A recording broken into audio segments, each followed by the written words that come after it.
I can collect it. Hi.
So I guess you've got two windows to double check who you're focusing on, right? In the encoder or also the live, because this is on YouTube, which is going live. Yeah. Or in the encoder. But usually because this window in the encoder you have to kind of scroll. You see it's not responsive. Yeah, so what the public is seeing, you might also see time after time. I'm already speaking. Okay. This is fine. Do you know how to do the Zoom? Yeah. Okay. I've got it on very slow.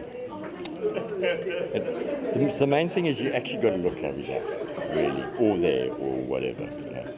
This one's the best shot on this is this. I'll show you. Slide this like this. Then you'll see there. That's the one edge, and that's the other edge. Okay, then unfortunately, okay. But generally, people's heads are in. You're fine. You know what I'm saying? Okay. So there you won't be cutting anybody's head off, and your left right's fine.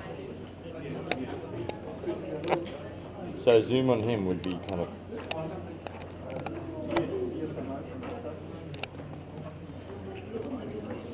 But you got to look at that guy, man. Yes. And unfortunately, it's on the wrong side of the camera. Cool. Are we fairly? No, that's okay. This over here. I'm going to tighten that a little bit. It's called drag. Oh, okay. No, This is the HDD placement for the DBX 100. Yeah. Yeah, the previous one. And the pictures are almost the same. Yeah, whatever you do, just do it slowly. And you're fine. Okay. But your opening shot's going to be this. Okay, as wide as possible. And sort of like there. Like that kind of thing. You know, to give a grand shot, like, you know, and then once people, you know, as he talks for a little bit, you slowly kind of go in there. If any delegates talk, you cover them. Sorry, I just didn't check. You just do something. Yeah.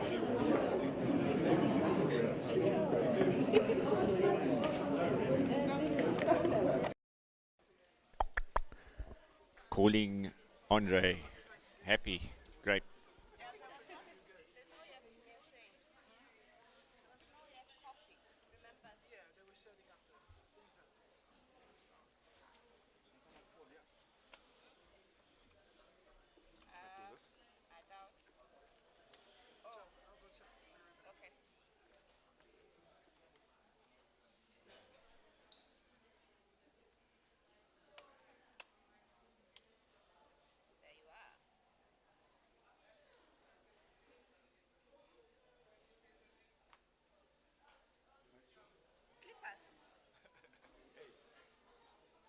nice shoes. Thank you. Let's not go into a semantic quibbling about. Oh, okay. These shoes are made by a woman called Hop. Very lovely set of women who are just trying to make it happen. So yeah, if we want to call them shoes, let's call them shoes.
Yeah, someplace in case we need to leave early.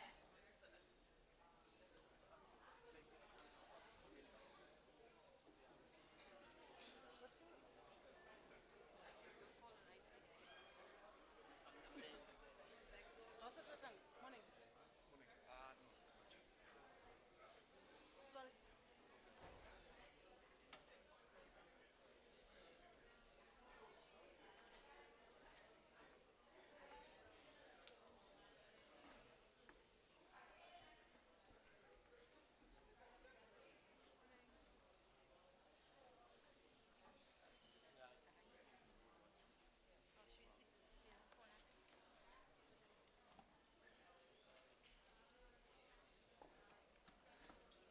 These chairs are a challenge. Maybe I'll take one. And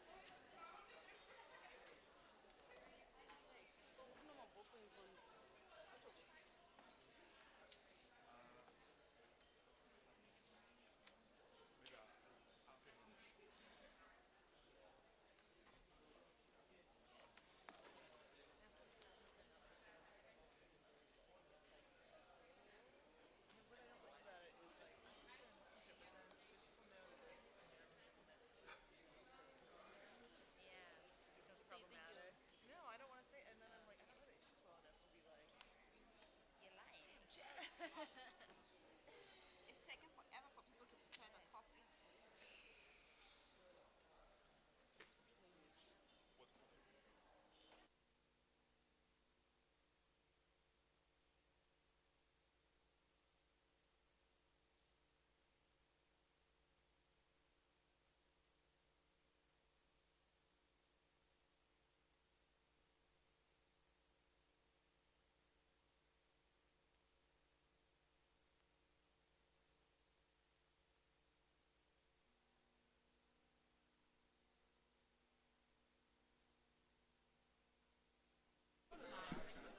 Let me just check if there's some.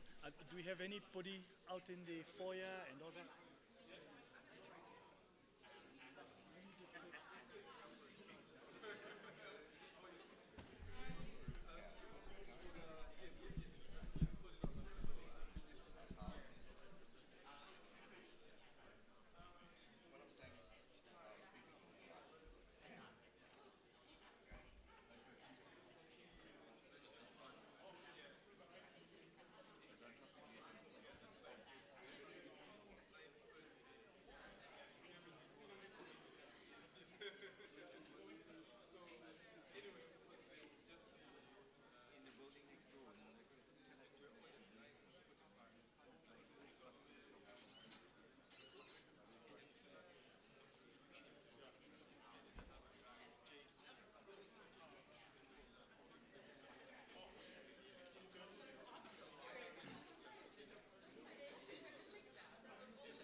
Good morning. Good morning. Whilst we just wait a bit, maybe give it another 5 minutes or so, clearly these networking events take their toll. And I think next conference must not have any networking events. There should be no evening events. You know, we all close off and lights out at 8 p.m., you know. But so whilst we wait for a few more people to come in, I thought, could we have one conversation, please? Excuse me. Okay, thanks. I thought we could ask you for suggestions. Excuse me, the gentleman in your cell phone, please, could you just walk out? Make your call outside. Okay.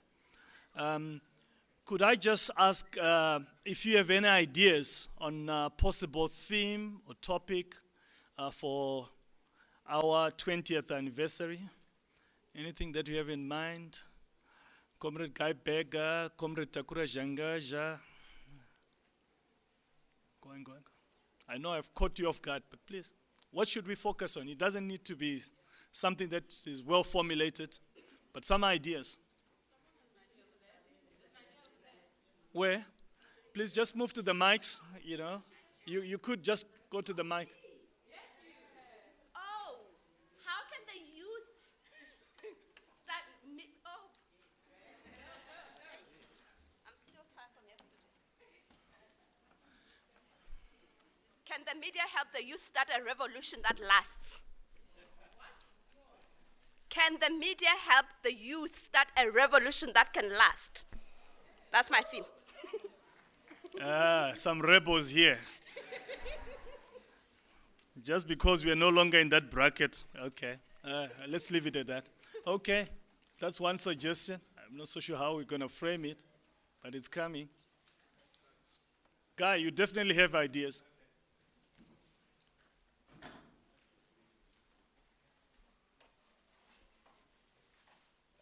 So next year is the start of these Sustainable Development Goals. And it will go for 15 years, and it covers a lot of issues: climate change, gender empowerment, education, urbanization, and also access to information. So I think it's a good thing to try to say, where does media position itself in relation to these Sustainable Development Goals? Okay.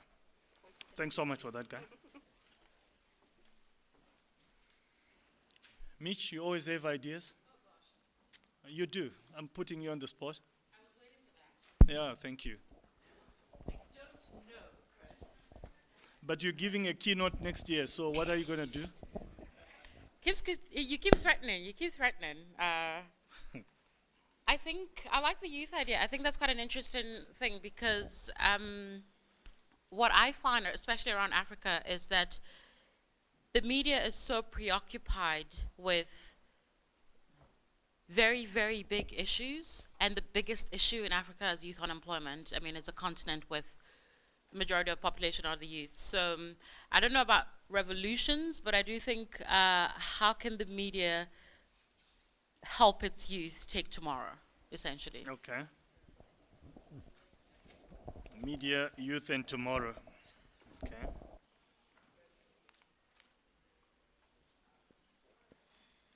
You are not challenged enough by Eric Chinje last night? Okay. This evening it's all water. No other kind of drink will be served. Okay. The headmaster has spoken. Okay. Thank you. Yes, Anthea? I want to agree with Mesh. Because if you think about, is this on? Yes. You can yes, hear me. it is. If you think about the population of cities, you know, so that was the other thing in preparation for making some remarks, you know, about this conference. You know, cities are not only becoming hugely populated, so the human population will be more in cities than in rural areas very shortly. But, you know, most cities have massively big populations of people under the age of 35 and under the age of 25. And then also Africa has a fantastically huge young population. So it would be a wonderful, wonderful theme. And then, Chris, my research project can partner with you. And we can sort of pull on a whole lot of, you know, the research we've been doing. But I think you got to phrase it the way Mish did. Not just media, the youth, and tomorrow.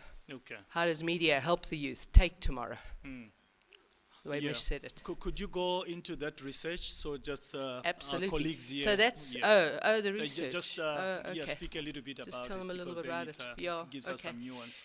So the research, the project is a media and citizenship project. So we started to say, Rhodes University had big stores of melon money about 4 or 5 years ago, and Rhodes asked for research proposals.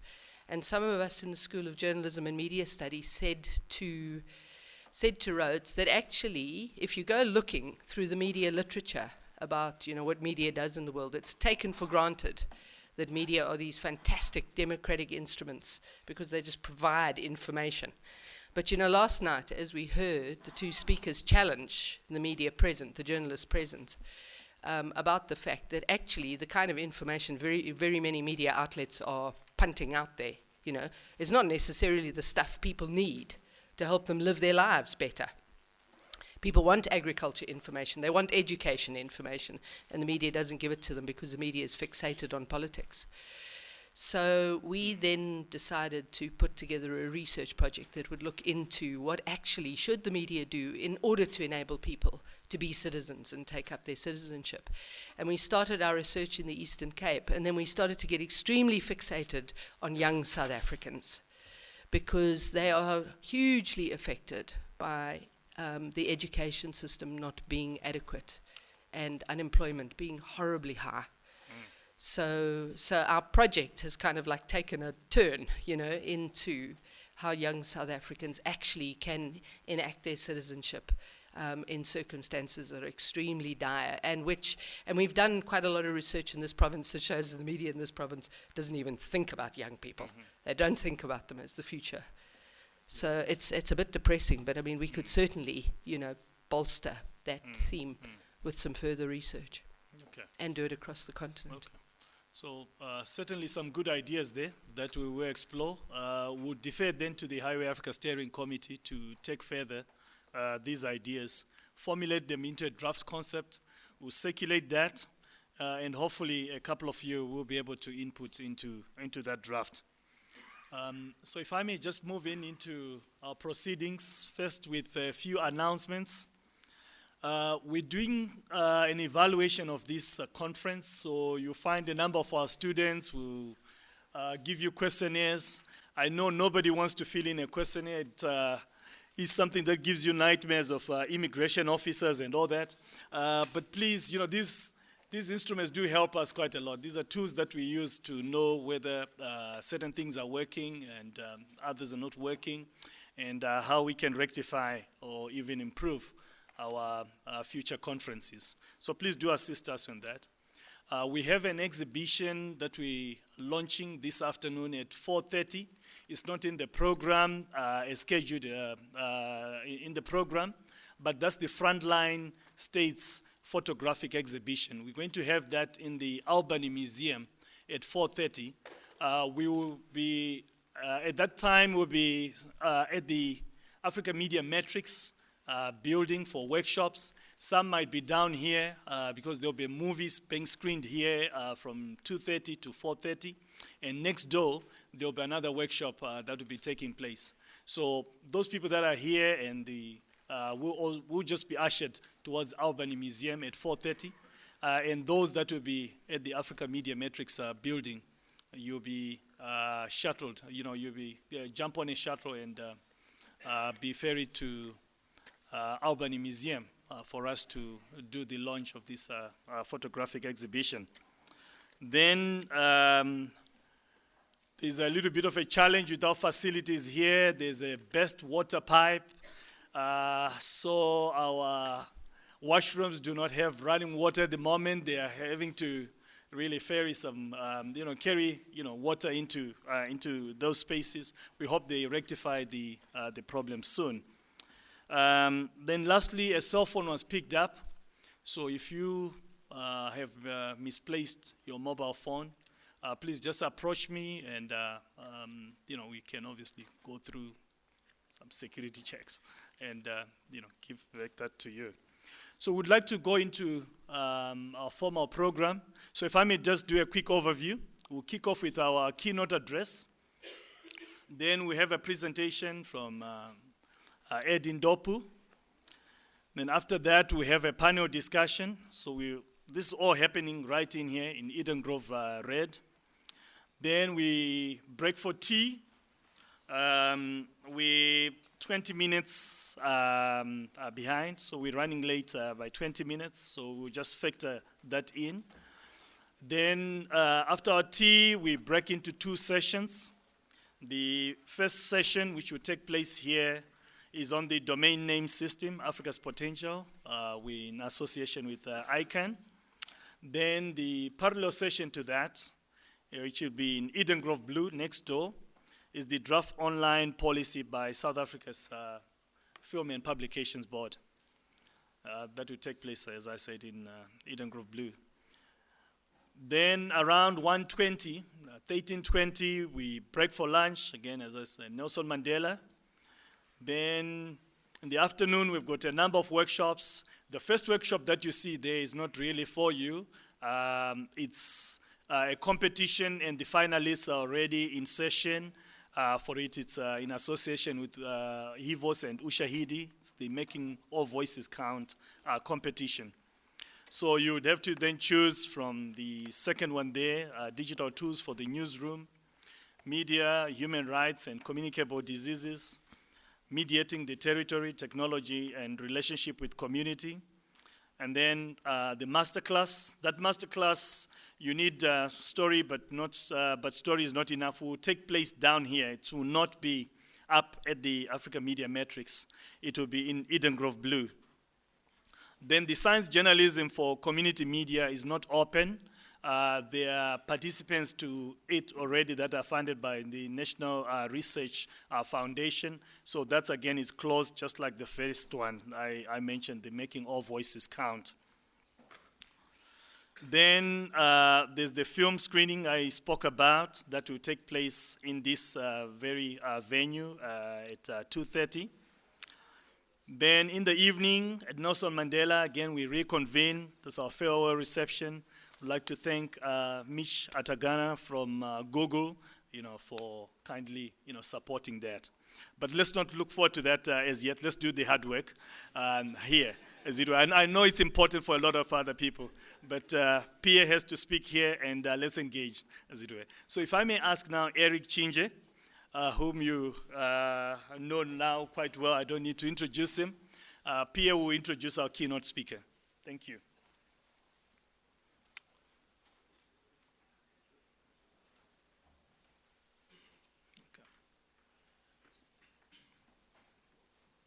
Okay. Sorry, Eric. Just wanted to, yeah. Thanks. Thanks, Eric. Sorry. Good morning, ladies and gentlemen. I think Chris left the cell phone here. Just snatch it. You're welcome. I know we're talking about, the focus of everything has been journalism in the city.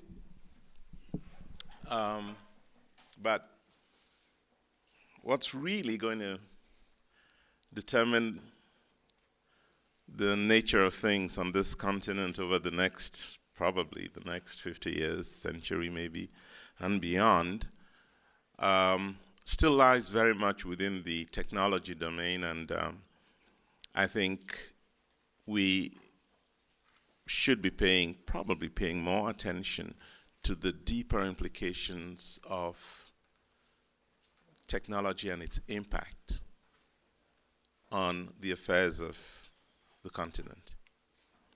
And as we think about that, it's important to assess that one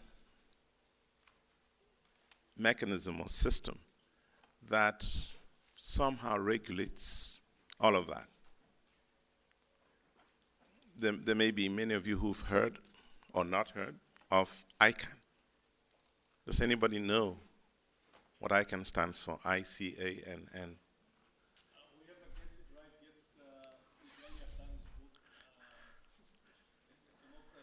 There you go. It's a great book. I was looking at it last night.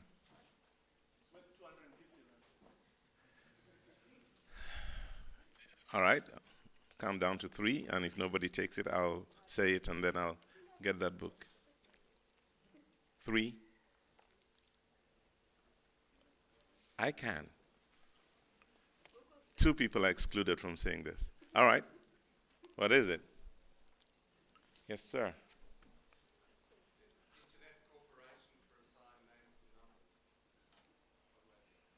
Okay. All right. I didn't hear the first word there, but I'll take it that you said the right thing, internet. So that's it. That's, nothing. I didn't have electricity this morning, and I couldn't get on the net. I couldn't, there's a whole lot of things we cannot do today if you don't have access to the internet. And when you do, you have to be directed somewhere. You have to figure out where you want to go. And in all of that activity, in the back office, in a sense, of all of that, stands a giant organization called ICANN. And that's what we're going to be talking about in the next hour or so. And it is my pleasure to introduce the one African who gets it all and who will guide us through that discussion. Mr. Pierre Dangino, who's from the Republic of Benin, but he's been all over the world, New York, Gabon, everywhere, is the Vice President for Stakeholder Affairs of ICANN. And he doesn't look like a technology geek, but he clearly, for someone who started so long ago when computers were just beginning to be known on this continent, he certainly had those tendencies of a technology geek. You'd see him in a minute. He worked at the United Nations, UNDP, the UN Development Program, for a long time as its ICT regional advisor. Prior to that, he'd been in Gabon. He was head of the ICT section of an organization in Gabon that handled Bantu affairs. I'm interested in knowing a little bit more about that. And of course, prior to that, he'd been head of a series of organizations, all of them kind of related to the ICT affairs. And at a time when nobody was talking about them, he was leading the thinking around it. So, yeah, Mr. Dangino, Pierre, merci beaucoup, soyez le bienvenu et je vous laisse tout le monde. Ça sera en français, hein? En français aujourd'hui. No, kidding about that. Thank you very much, Eric, and good morning to everyone. Definitely sorry for my English. I will try to do whatever I can. And then I'll switch to French if I cannot. Sorry about that. Well, actually, it's my pleasure to be at last, I would say, here, because I've been hearing about, Highway Africa. But we are here also because one of our colleagues, Anne Rachel, is quite used to this, and then prompted us to be here. So we came here in what I could call a kind of high delegation. I mean, we are at least 3 of us, and it's quite interesting, the exercise we've just gone through, meaning who knows about ICANN. And I did the same exercise in one of my meetings, and well, practically no one knew about this ICANN thing. But definitely, internet works, operates, is unique, is resilient because there's a back office. Because there are people who are actually working on because it's always about stories. You guys are telling stories, but internet is also about this. Internet is about numbers and names. The whole issue is just about how you you use those names and how you actually interpret, those names, with your numbers. So you heard about domain name, and certainly you also heard about, IP addresses. So the magic is the way you actually interconnect, those two kind of entities, and then it works. So when I was asked to actually deliver something on the digital citizen in Daba, of course, being from West Africa, I was still wondering, what is this in Daba? And no one explained it to me, actually. Of course, I went to where you all know. Where did I go? Google, okay? That's where I heard that, well, this thing is actually about the kind of gathering, so meaning about, business. Actually coming from the Zulu language, okay? So certainly it's about, gathering together in a meeting and talking. And this is certainly what we should be doing here. I think the 2 days I've spent here and what I've heard, Chris, definitely prove that we are not wrong, in coming here. And if I could really take you back to what one of the director, my executive from MTN, was saying.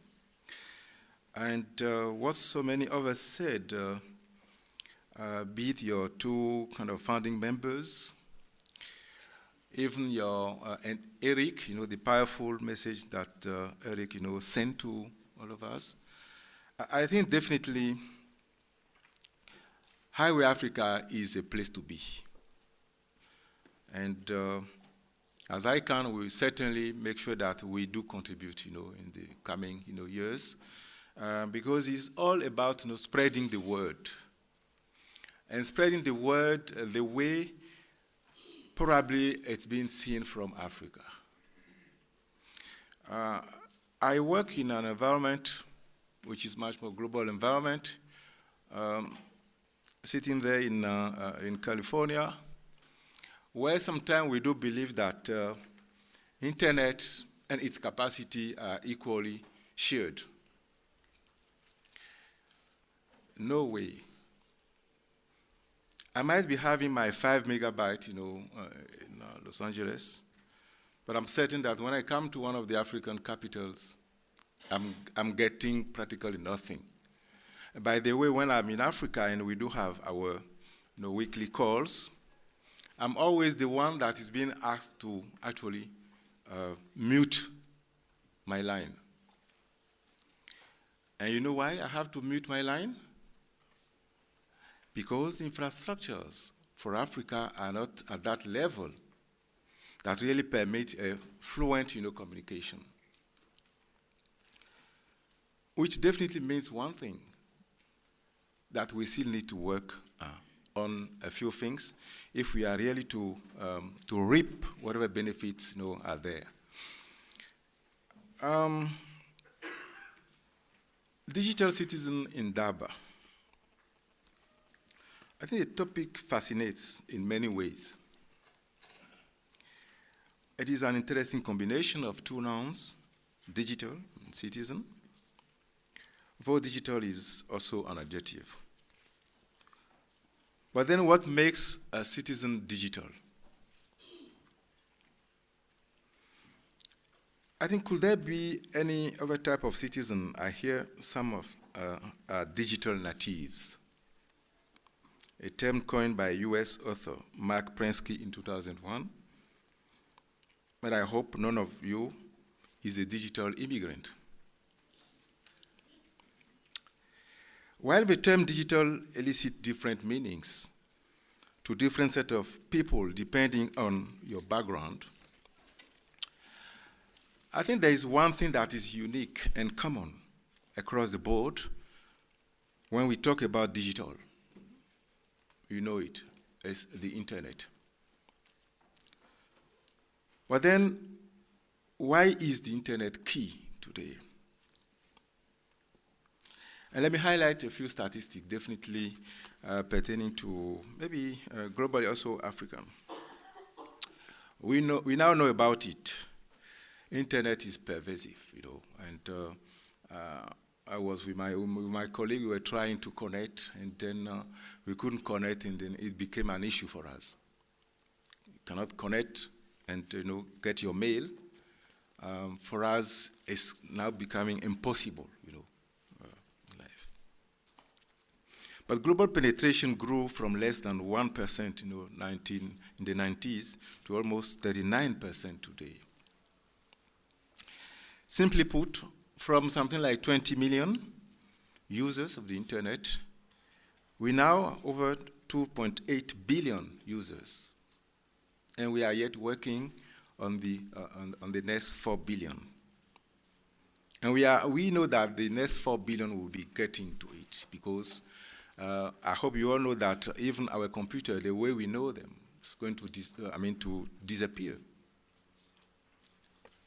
We plan that in coming 5 years, not many people really will be using any PC, because you had it in your hands, whatever it takes to get onto the internet and do whatever you would like to be doing.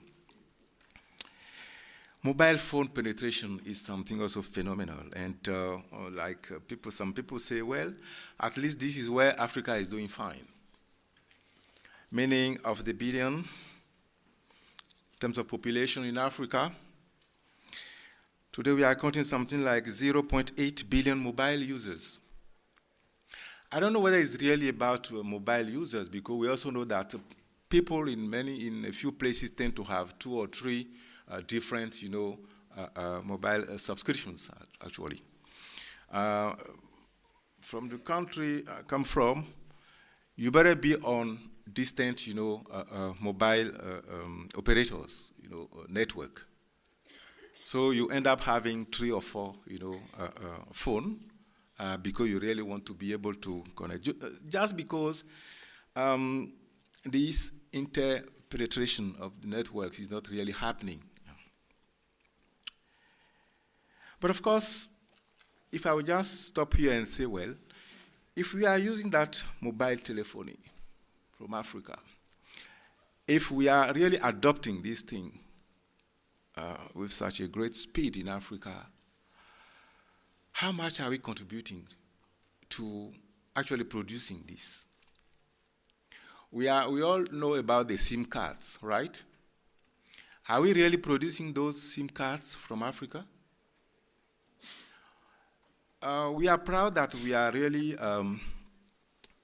adopting, the mobile telephony, but how much are we really contributing to this?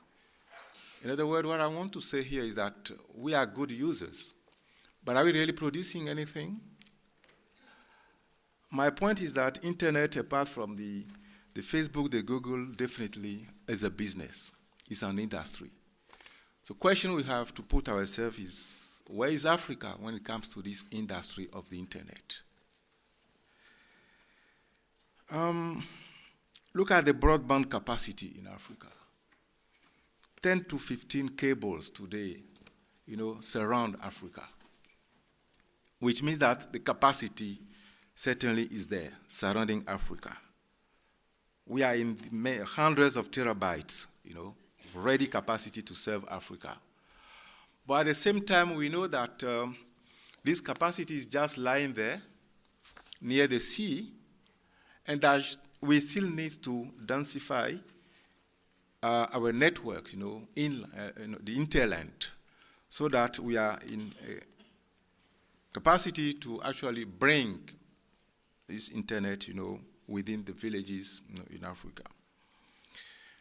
Countries such as Burkina Faso, Mali, Niger depends actually on the coastal neighbors to get hooked to this internet. So how are we doing about that? Because I think it was Telkom one of the executives from Telecom that was saying that what Africa needs is a good broadband connectivity that is cheap. I think he said it all. This is definitely what we should be. If we are talking about digital citizens, that's what we are expecting. You know, a good connectivity at cheaper cost. But this takes some homework to be done.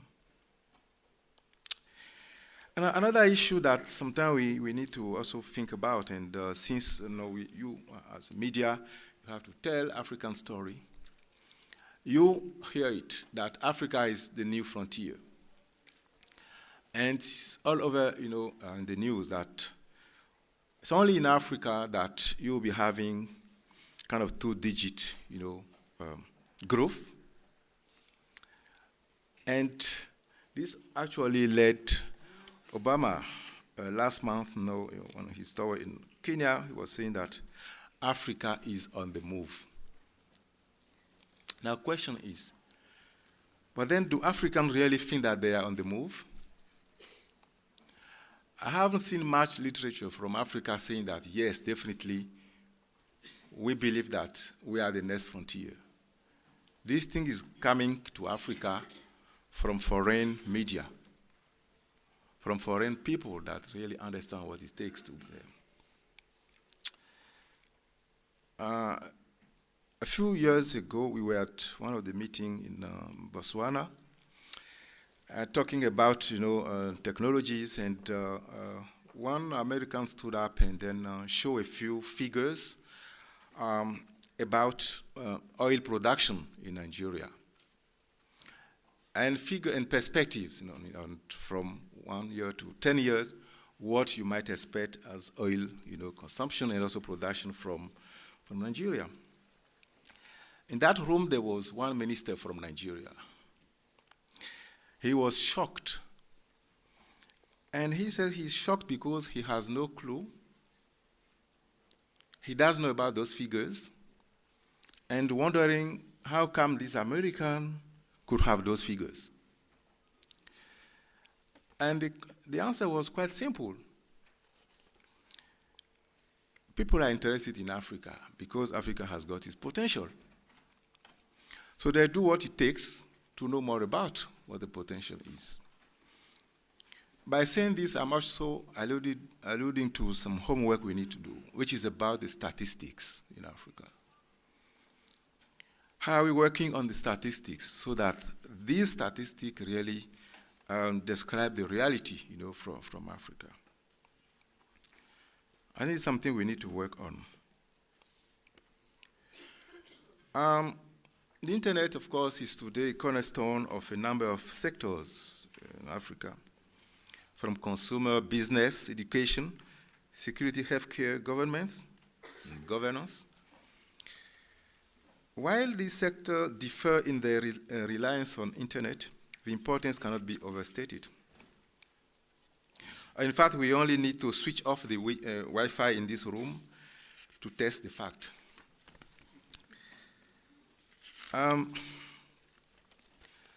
But then, let me maybe touch upon what I believe that Africa should be doing if we are really going to be that digital citizens and that use the potential of this technology to do a few things that I've been hearing, during those 2 days, especially things I've been hearing that's from I think the Botswana mayor, talking about platform for the citizen.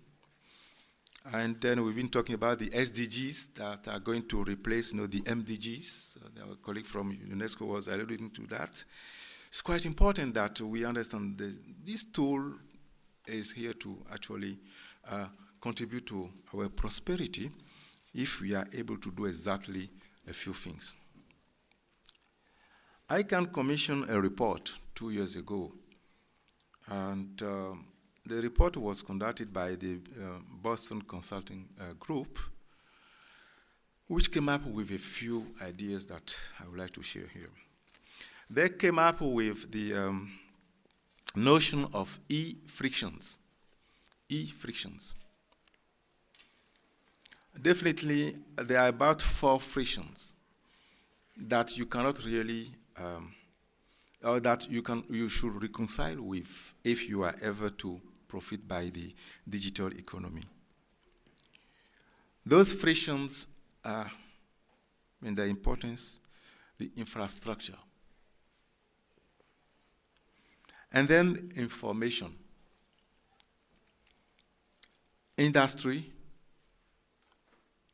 and the people.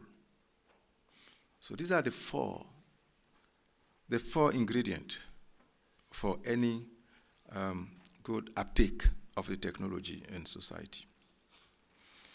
So if we are to see how Africa is doing in terms of infrastructure, of course, there is a lot to be done again. But we can't do those things if only in the remit of the government. Internet is just a disruptive technology. Internet is here to lead us to actually do things differently. I've been hearing leapfrogging for Africa. Definitely, it's possible. But it is only possible if we really put those things in the way they should be. So first thing first, it's about the infrastructure.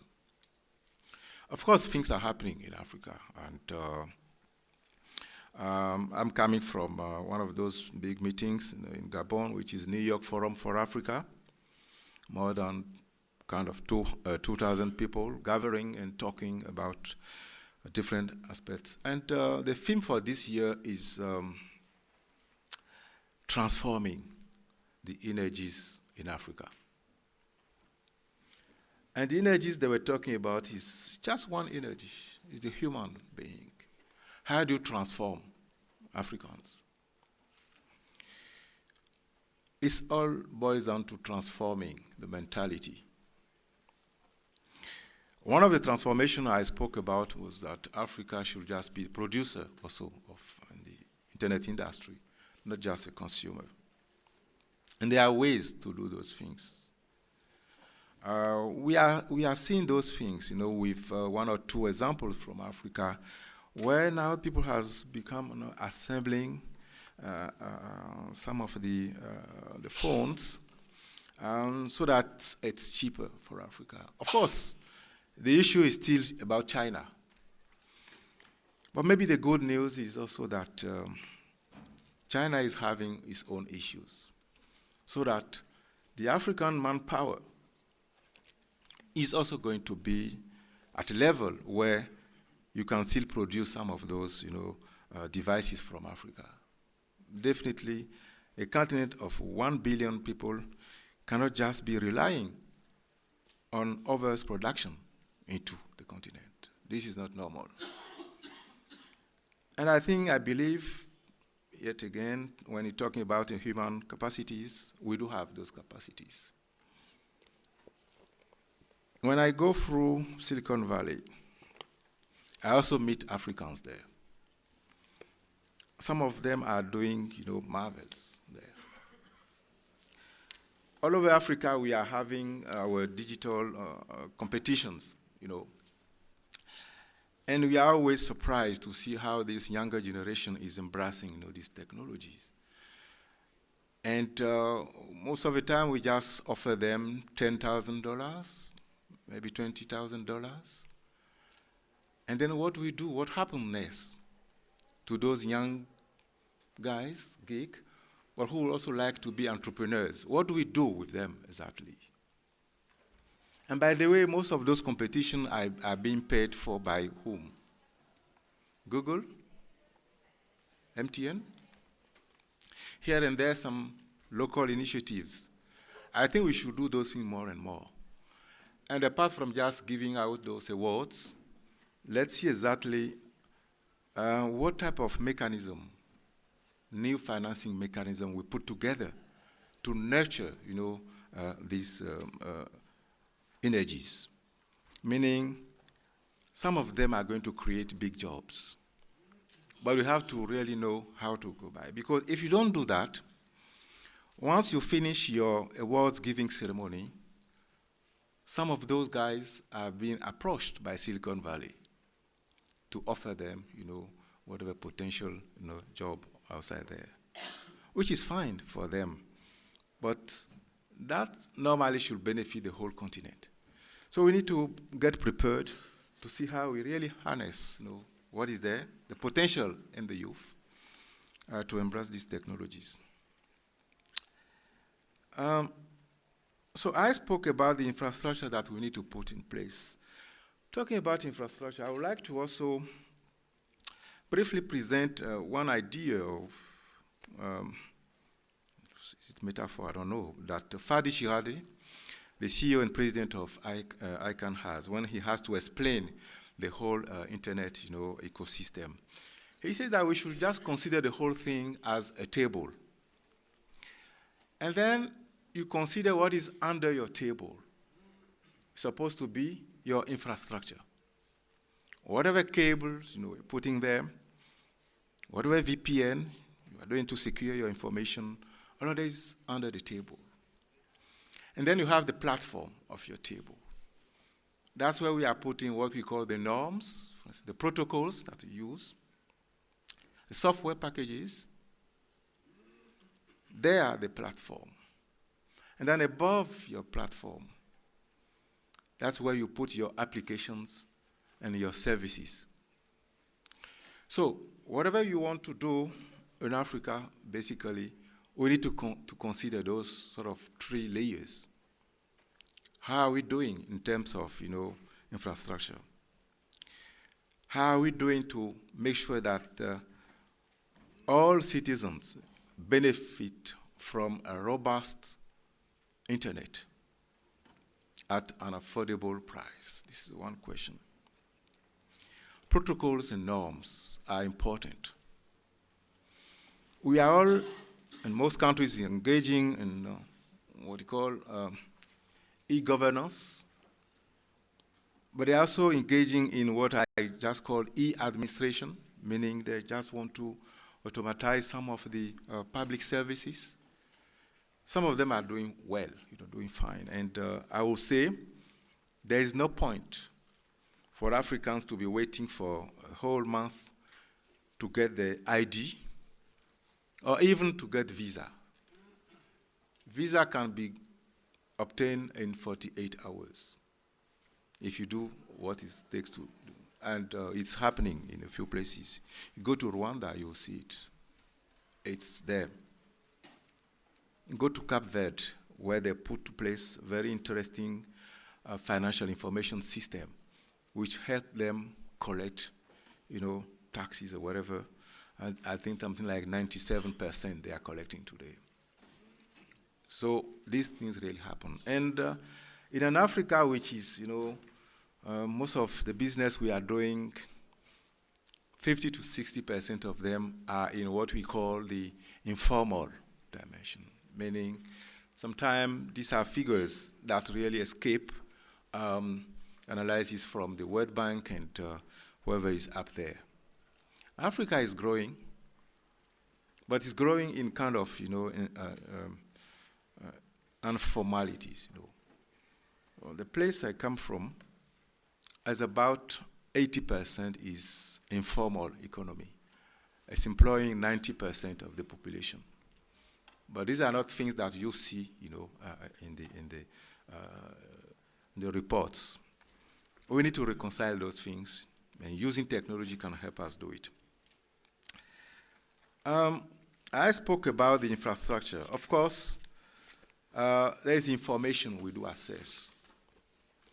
At a time, 90%, even 95% of whatever information was on the web and concerning Africa was to be seen outside from Africa. Most of it happened because, of course, people are interested and put those things there, up there on the net. So what are we doing in Africa to make sure that this information that's useful for development is still handled and is still put up there on the web? And don't tell me language is the issue. Language can be an issue, but we do have what it takes today to translate every language onto the internet. Internet is no more about English language, French or Spanish. You can also put all your languages on the net. We do have something we call IDN, internationalized domain names, whereby if you really work on it, you may put up there your languages. In Africa, I think only Arabic is the one that's already on the net. And this is something that we should be doing in Africa, so that the people can access the internet the way the Chinese are accessing the internet today, in their own languages. They don't have to type scripts, in English language or French language. So this is possible, but you have to work on that. And then the industry, I spoke about it. You have to be part of the industry. You have to be earning money out of the industry. We are going to talk about the DNS today, but the point is that DNS is money there as well. And this is something that we should consider, that we need to create opportunities, and part of these opportunities is about what we are really doing with our domain names. Now, we need to impact the entrepreneurial skills to our youth. You know it, 70 to 75% of Africans are under 35 years old, which is quite important.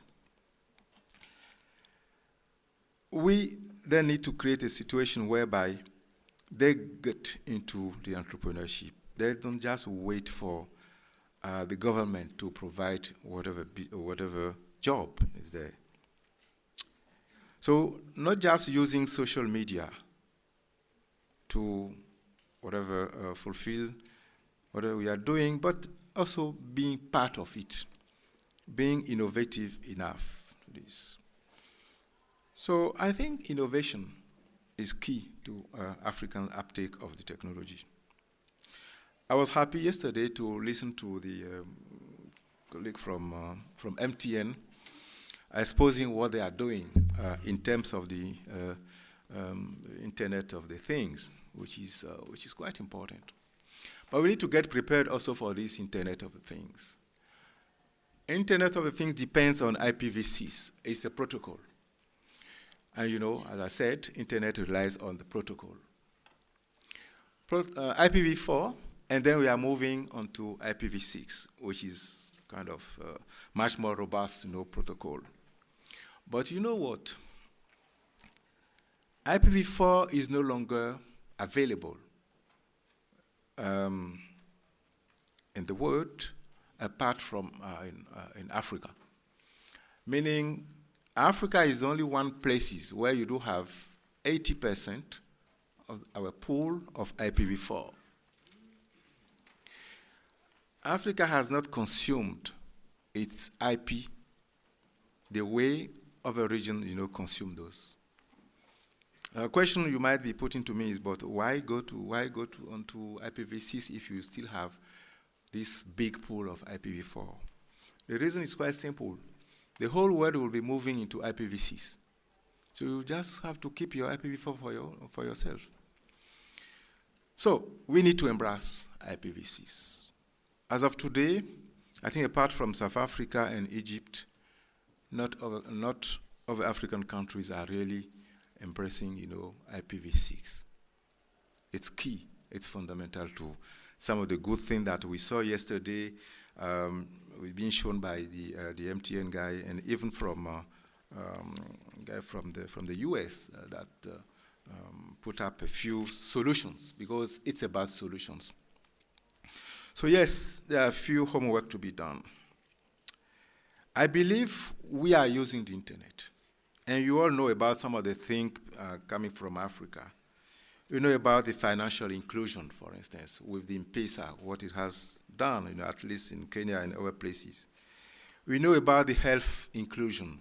The e-health projects are all over the place. We also are talking about efficient government in Africa. the situation today is that some of, in fact, most of those initiatives are being spearheaded by foreigners, which is good. I think we just need to think about government now being behind the wheel, driving these sort of, different initiatives, and you'll see the difference that could make. I believe the openness of the internet is key to sustaining the growth, and hence must be guarded at all costs. Now I'm talking language we used to talk within ICANN. Keep internet unique, because there are risks that we do have. We balkanize the internet. There are risks on that. Of course, that is partly what ICANN does in the ecosystem. Make sure that domain name and IP addresses works properly, that we do have an interoperable internet, which is, of course, otherwise a network of hundreds of other networks. But then I cannot end this talk without insisting on a few things, which for me is paramount. It's about the role of the media in all of this. If you want to tell about African stories the way it is, you got to know about these African stories. So we believe that if you want to spread the word, you also need to really know exactly what is happening in Africa. So as far as digital economy is concerned, definitely, I do believe that it's important that we make sure that the media is at par with the stakes that are behind the digital economy, because there are stakes there, definitely. And if you don't explain to countries why they should embrace this, apart from 2 or 3 African countries, the rest will still be, lagging behind because they haven't understood the thing. It's quite simple. We were at one of those meetings we call Smart Africa. For some of you who knows about Smart Africa, these are initiatives, spearheaded by President Kagame. It's about smart cities, smart everything. And he invited 7 of his peers, president, to talk about Smart Africa. And you could see the difference. Because then this head of state was just talking in terms of 4Gs, why they should get involved and adopt 4Gs in the countries, why they should be having a massive program for the schools, massive program for the e-inclusion for the population. And you could see most of those head of states, shying away because they don't really understand what he was talking about. So it means at that level, we need to impart the knowledge that there are benefits to be reaped from the digital economy. Of course, it doesn't come without, some issues, cyber security, cyber threats. They are all there. But at the same time, we know how to deal with those. So what is important is that a country also work on that. Question we also put is, well, this internet of yours, how about freedom of expression? How about human rights? All these are quite interesting questions. But I still think that the media, you should be the one at the forefront to really let us know exactly what are the stakes and what we should be doing. I think these are urgent tasks if you really want to transform Africa and really have Africa on the move. So I wish you to encourage, you to embrace that mission. And I think Eric yesterday put it ably, what is to be done on the media part. ICANN will assist in whatever form, but then I can only encourage you to be part of the ICANN's ecosystem. Participate to policy development within ICANN. It is important. You don't just talk about internet governance, you need to be part of it. And it is open to all. We believe that all voices count on this multi-stakeholder model that ICANN is actually pushing forward, and we would like you to be part of it. On that note, I would like to thank you for your attention.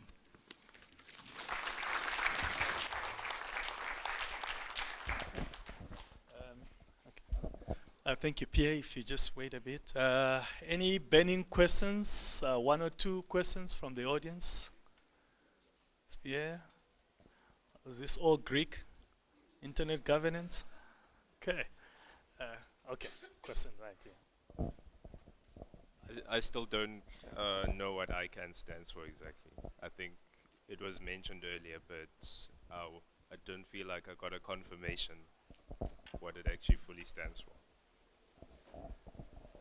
Okay, then I succeeded because I didn't want to talk about ICANN at all.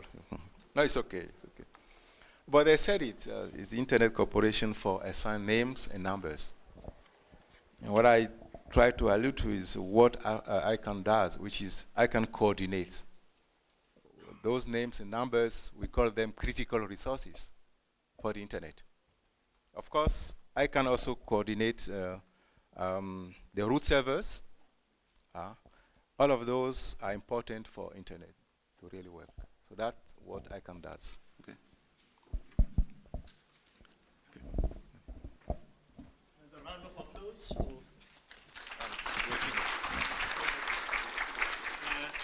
Thank you so much for coming. With a little of my usual presence here. Just wait.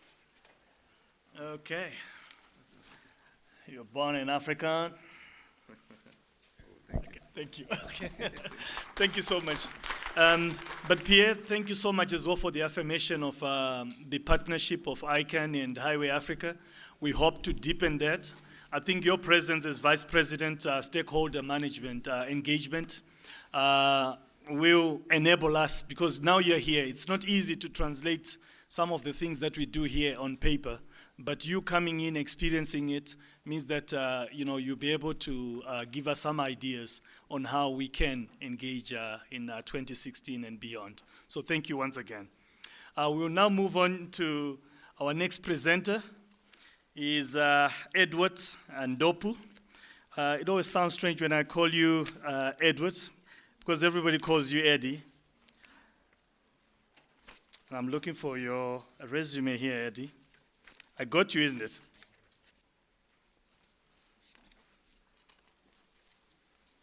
Okay. Yep, I got it. So Eddie currently heads Amnesty International's Youth Engagement Program for Africa, based in the Human Rights Watchdog's Johannesburg Regional Office. He mobilizes young people throughout Africa to take injustice personally. Previously to this, Eddie served as Programs and Partnerships Associate for Global Minimum Incorporated, a social innovation enterprise in partnership with the Clinton Global Initiative.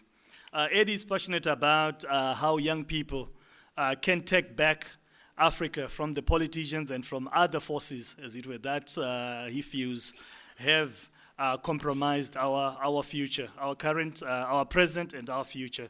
And Eddie will speak to a campaign that they launched recently, which is Africa Not for Sale.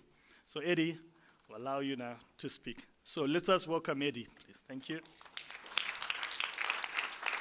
Okay. Could we give you a lapel mic? And you speak with a lapel? Yeah, just one with a lapel.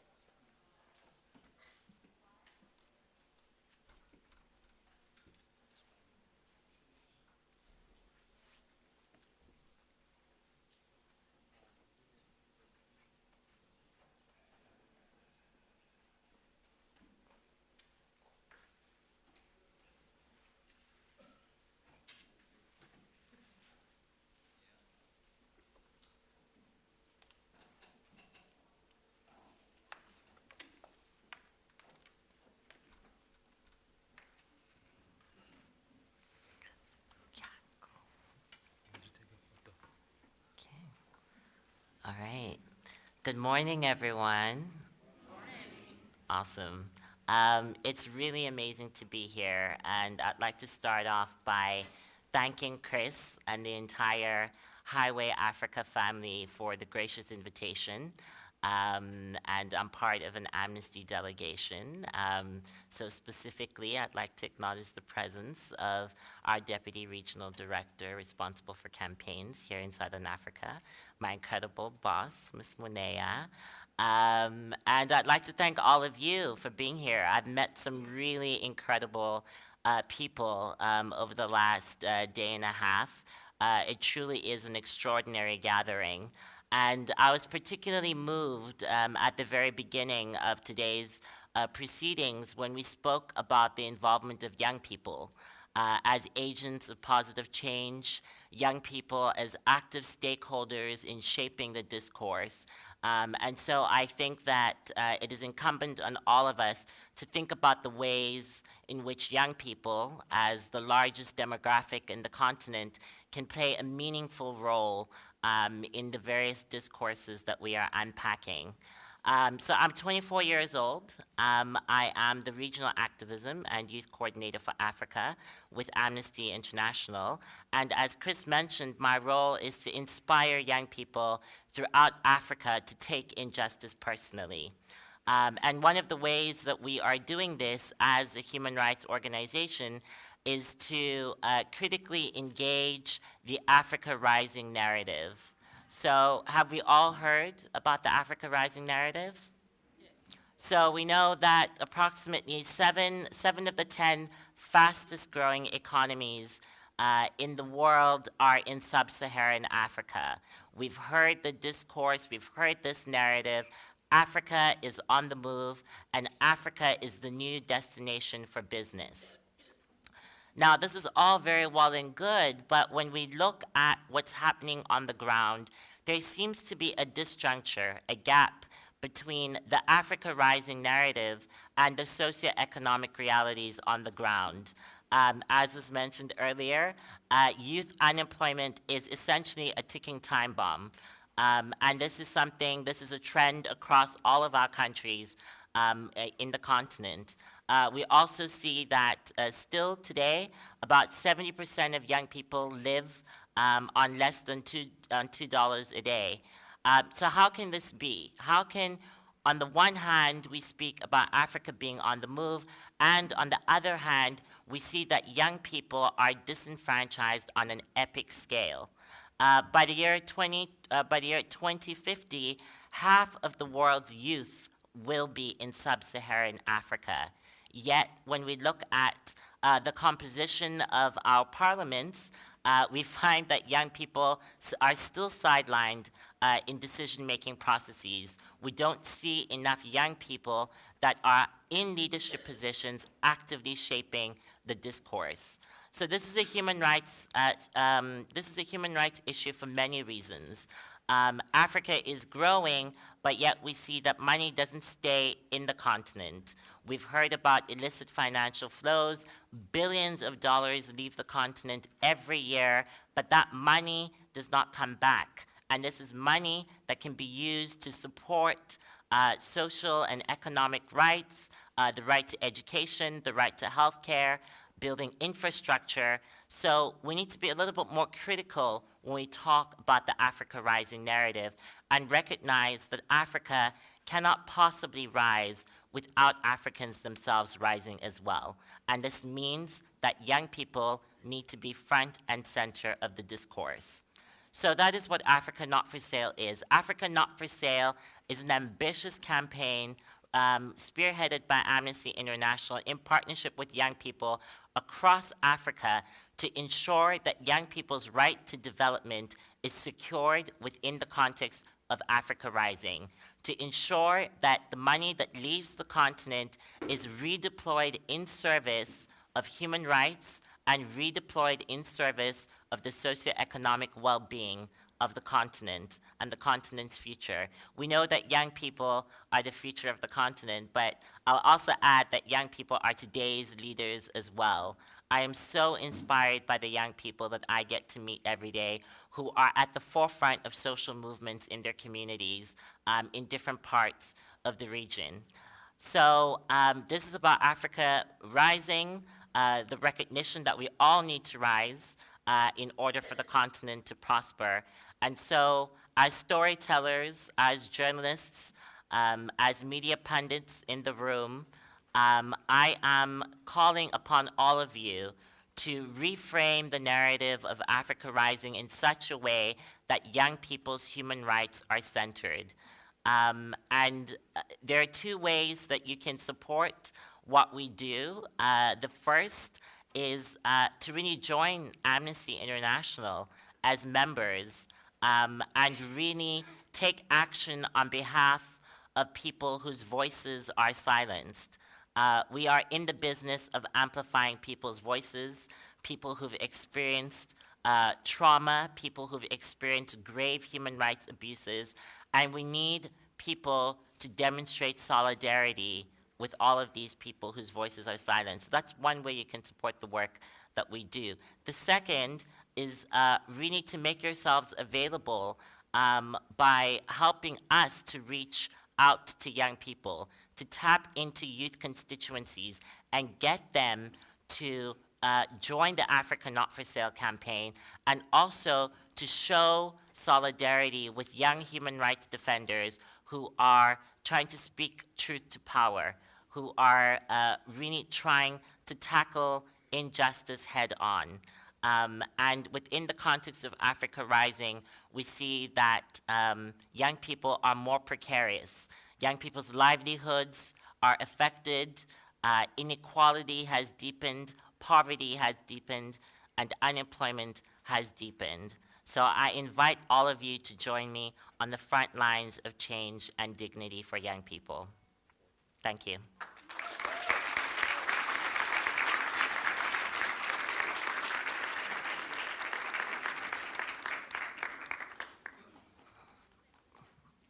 Awesome.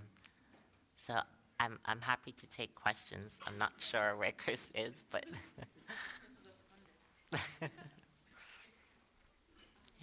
yeah, for sure.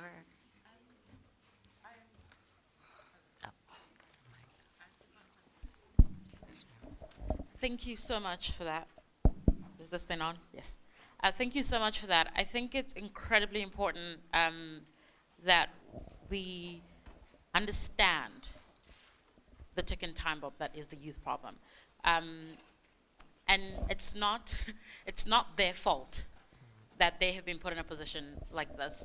I was discussing with someone at dinner last night about, I was born in Nigeria, and every time I talk to Nigerians about the country, they talk about how they have given up hope on the government to save Nigeria, and they are going to save Nigeria themselves, and they will succeed in spite of their government.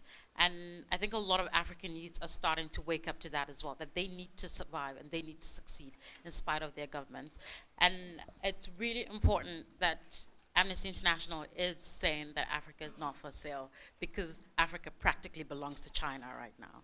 And that is terrible. It is terrifying that we have allowed our continent to be taken by a different kind of colonialism.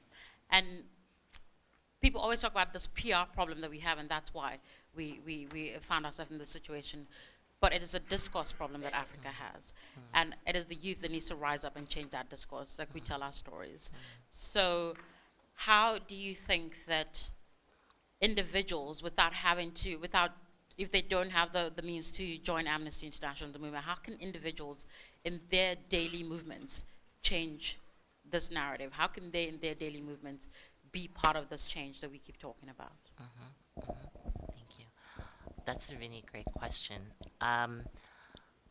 Well, I think the best way to do that is to be in community with like-minded people. I mean, you mentioned that your example, I think, is so illustrative of what's happening. I do see that many young Africans are waking up to the realization that the destiny of our destiny as a continent is in our hands, and that we need to join forces. We need to put our heads together to envision a different Africa and go after that Africa. And that's what Africa Not for Sale is about. And I think that is the power of a movement like Amnesty International. It's made up of ordinary people, 7 million members, supporters, and activists around the world. who are ordinary across the board. And that level of solidarity, I think, is what it will take to transform this continent to ensure that it's not auctioned off to the highest bidder. Yes, at the back there, yeah.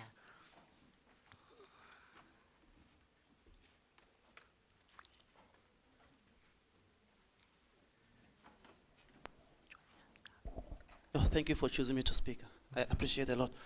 You know, I'm a community journalist from the rural areas in Limpopo, and on the other side, I'm just an activist. And I know Amnesty International because I'm with La Via Campesina, the peasant movement, and they've been supporting us in most of our activities.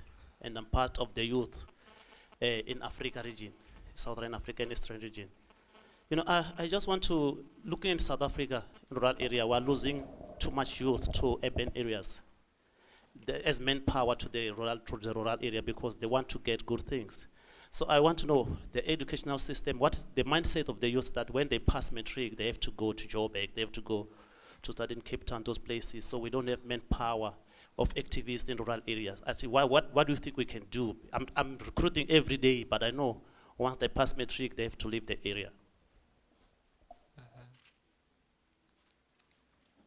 I'm wondering if we should take maybe another question. Can answer them together. Hi, my name is Koliwe. I'm from Zimbabwe. I'm actually part of a social democratic movement in Zimbabwe, and we have a lot of youth that are volunteering. But I'm just wondering whether there's actually an acknowledgement around the barriers or the gaps that are there in terms of the youth actually being in touch with their economic, social, and political realities.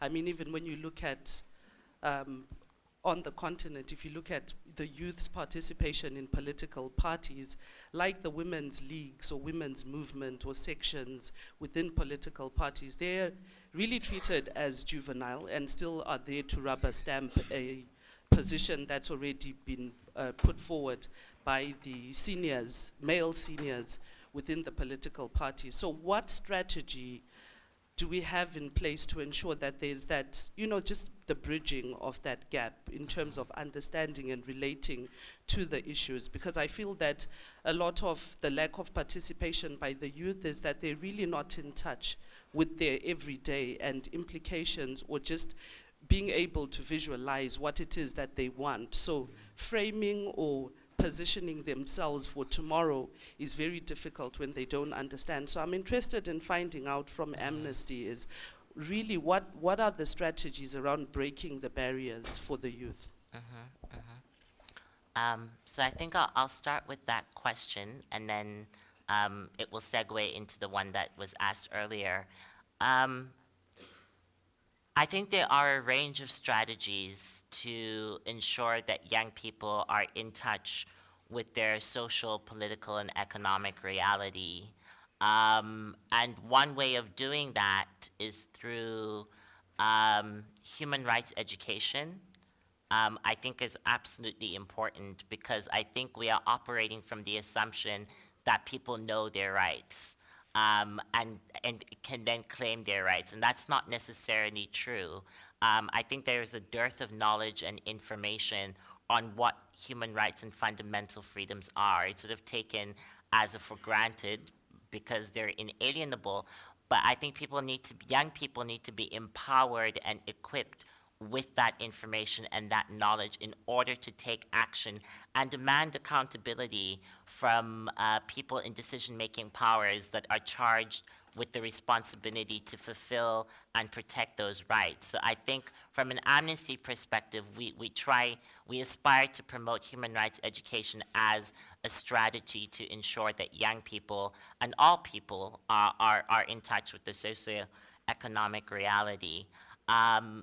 Beyond that, I think you sort of hit the nail on the head in saying that that it's also an attitudinal problem, the way that young people are not accorded with agency and with capacity to make decisions for themselves. That continues to be an attitudinal thing that needs to change, particularly in light of the fact that more than 60% of the continent is under the age of 30. I mean, we're the youngest continent. The median age is 19 years old. So we are not going to expect to prosper as a continent if we don't accord agency and self-determination to people that are younger and younger and younger. It's something that we have to do. Then on the question about the rural and the urban, about young people moving to cities, I think the obvious answer to that is sort of that young people are looking for opportunities. Young people want, economic, social, cultural security. But what I think is quite interesting in this current moment, this current political moment that we're in, is that even in cities, young people are not able to find jobs. That this is something that is sort of across the rural-urban. It sort of blurs the urban-rural divide, that young people are disenfranchised even in cities. And I think in some ways, and this was said yesterday in the sessions, the city is also a major site of inequality, unemployment, and poverty. And in some ways, the city kind of distances itself from local conditions. It's kind of the architectural manifestation of an economy in which profit is detached from the place where extraction happens, right? And I think that there's a connection between the way that cities operate today and the notion of Africa rising and money leaving the continent. It's almost as though our cities are designed for the purposes of development in order for that money not to stay here. So the city itself is actually distanced from its very environment, right? And I feel that that is sort of part and parcel of what's a problem, of what's happening, and why there aren't opportunities for many young people. Okay. Thank you.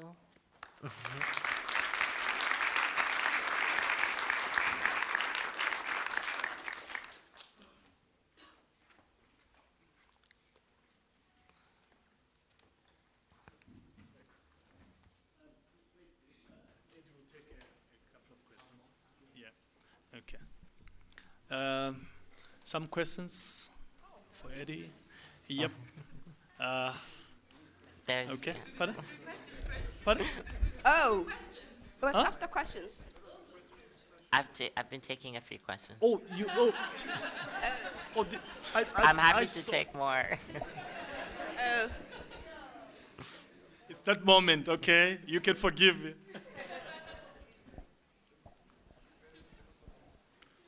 Okay, shall we take one more or two more? Yeah, sure. There's somebody in the blue sweater at the back there. I'm now checking out, I suppose. Oh, thank you. Yeah, I chickened out. I was trying to think about the BSM student yesterday. They certainly do have agency. And I'm thinking, really, how do we do we even want to help them to become disruptive with a larger impact? I'm not saying disruptive in a non-peaceful manner, but I mean in terms of strategies. I just had you talk about human rights, but these people, they do actually understand them. They do understand their sense of agency, but somehow they're not managing to have impact, to be disruptive, to bring the change that we need. I mean, it's something that I've been thinking about quite a lot, I suppose.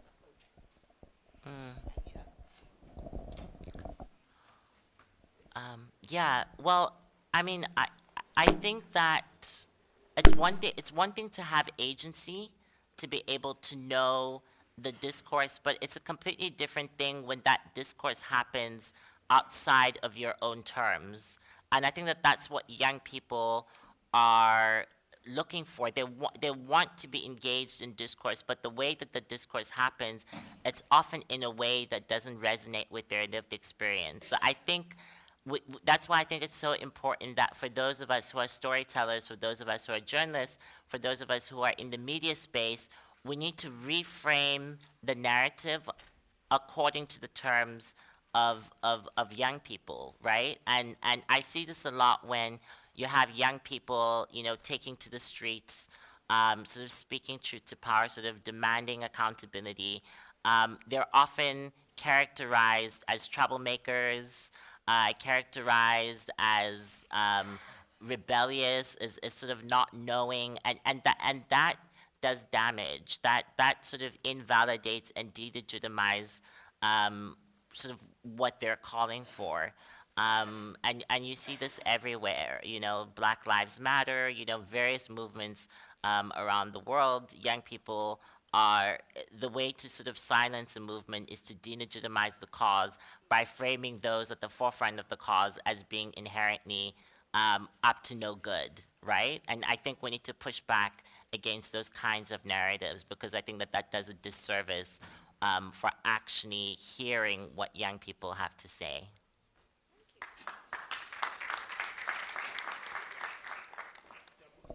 Thank you, Eddie. Very interesting.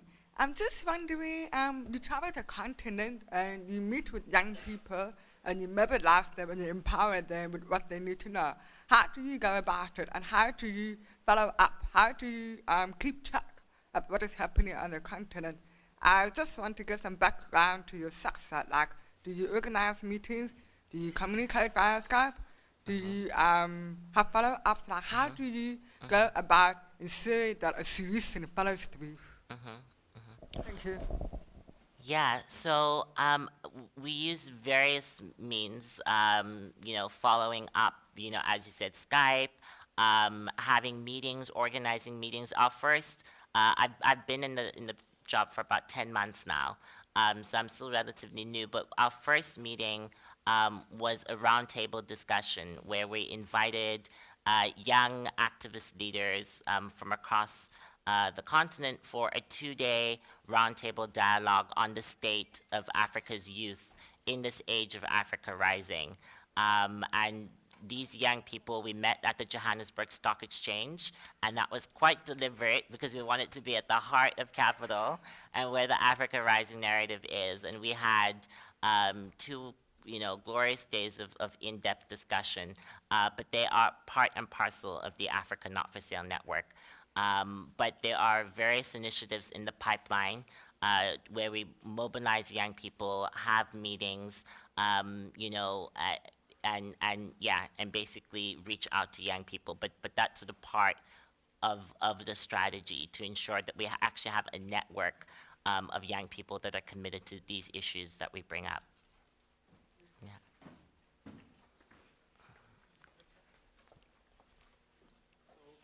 you so much, Eddie. Thank you. Chris. Your boss, Depros Mchena, had warned me that you would blow us over, and you know, I think that came through. So thank you so much for making time. Thank you. Thank you so much for all the time we spent, you know, via email, me frustrating you and you asking for brief and all that, and I'm like, say what you want to say, Eddie, and all that. And you say, please, let's focus here, but I'm not very focused as you saw. Thank you so much. Thank you so much. Thank you. Okay. Ladies and gentlemen, our theme today is digital citizens, and the thread that you should begin to pick up is really about these different citizens and how they relate to power, how they relate to authority. So in our keynote address, it was really beginning to probe who are these digital citizens, what platforms are there, you know, for these digital citizens, do they exist, and do they meaningfully use them on that. Then Eddie's focusing on a very specific group, who are the youth, and how the youth can use various platforms, various tools in order to hold, again, those in power accountable. Our next session, which is a panel discussion, is on open governance, and I'll call upon Mukelani Dimba. Mukelani is the Executive Director of Open Democracy Advice Center, ODAC, a South African law center that specializes on freedom of information. and whistleblower protection laws. Mkelani will introduce his panel. Yeah, so Mkelani, you can come over.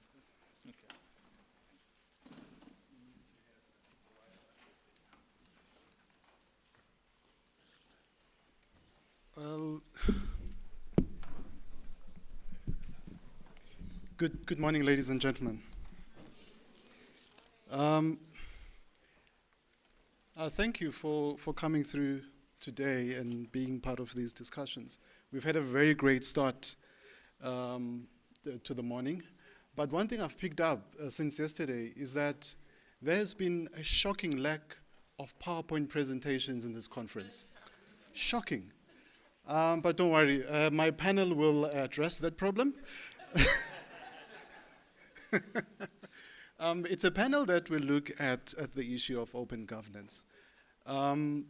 Listening to Dr. Baum yesterday during the launch of her book, Democracy More Than Just Elections, I really thought that perhaps the book, and having read it, the book could easily be summed up in one sentence, which says, elections alone do not a democracy make. And I think that's the problem that we have currently on the continent, where we are able to deliver elections without necessarily improving on democracy.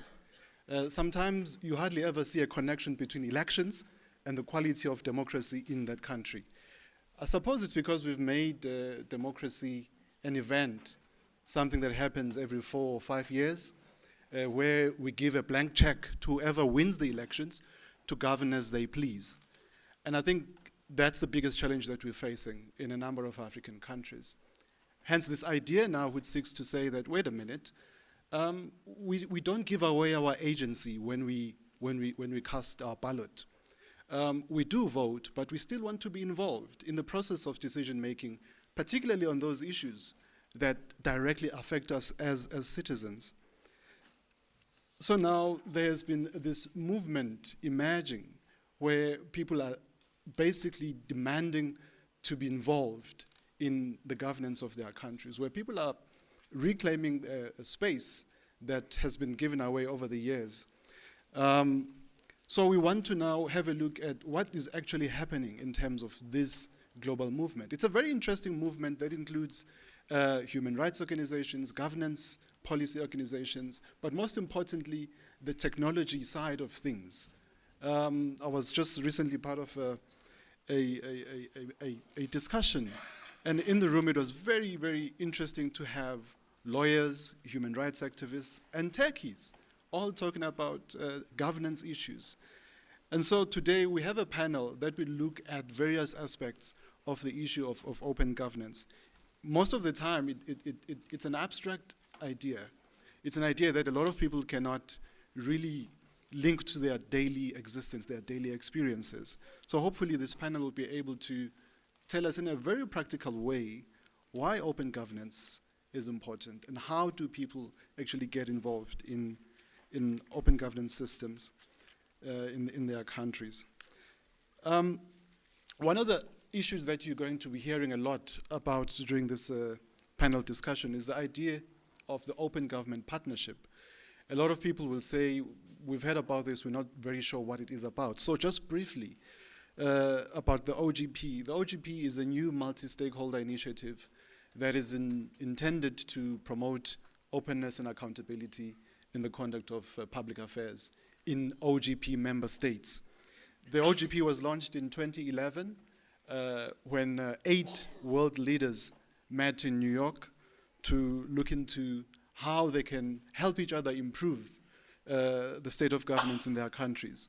Those original countries were Brazil, Indonesia, the United Kingdom, the US, South Africa, the Philippines, Mexico, and Norway. Since 2011, OGP has now grown to about 66 member countries. 9 of them are on the African continent, and those 9 are Kenya, Tanzania, Ghana, South Africa, Cape Verde, Sierra Leone, Liberia, Malawi, and Tunisia. So these are very interesting countries to follow and study to see whether indeed they are able to change their governance practices through following the guidelines and the prescripts of the Open Government Partnership. To join the Open Government Partnership, countries have to qualify to be part of this group or part of this network of reformers. And to qualify, they are assessed on the 4 aspects that relate to governance. And those aspects are access to information, budget transparency, asset disclosures regime for elected officials and senior government officials, and also systems for improving or enhancing civic participation in decision making. What is important about the OGP is that it requires that there should be a core determination between civil society and governments on national priorities for improving openness and accountability. Once those commitments are made, they form part of what is called the National Action Plan. And the National Action Plan becomes the basis of innovation and improvement of governance systems in that country. The OGP assesses the implementation of those commitments on an annual and every 2 years basis, where they look on whether the country has indeed implemented the commitments that they have made, and support is available to provide continued support and assistance. So I thought I would just give that background information on the OGP in case some of our speakers here today refer to it, so we have a clear understanding of what it is about. In the panel today, we will have Ms. Qinisile Delwa from the Department of Public Service and Administration. And I would like Qinisile to come forward, please, and take the seat at the front. She'll be joined by Mr. Jay Cruz, who is the Executive Director of the Public Service Accountability Monitor here at Rhodes University. Jay, please. We'll also have Mr. Jimmy Kochiana, who is the National President of the South African NGO Coalition. And then lastly, Jacinta Kunda from the Zambia Land Alliance. This is the panel that will take us through what the African experience has been in terms of improving open governance. Like I promised, there will be PowerPoint.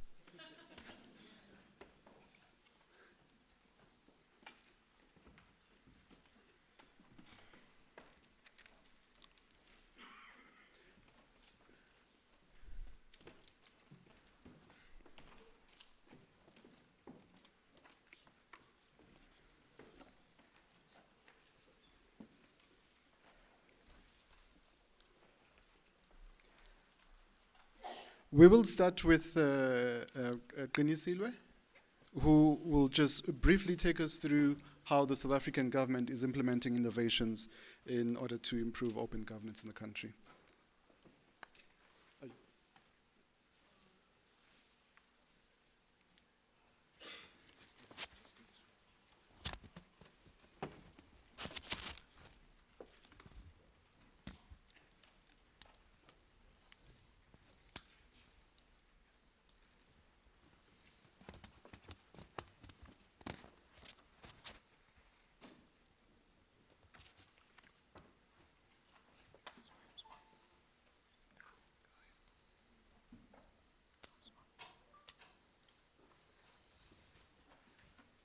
Speak from here if you want, or you can speak from there.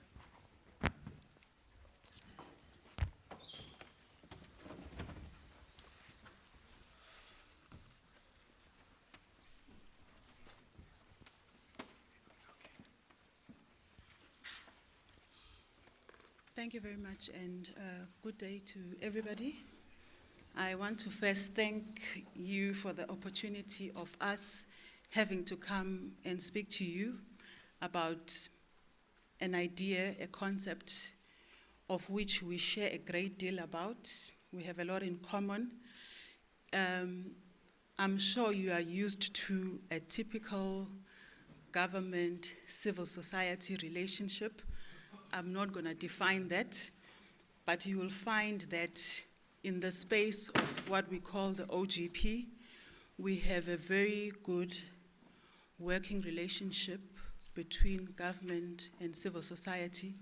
It's quite unique and quite refreshing for us, especially as the Department of Public Service and Administration, because as one of the departments at the center of government, we are always preoccupied by these ideas of what it means to make citizens participate in what is relevant to them in a form of policy or government programs.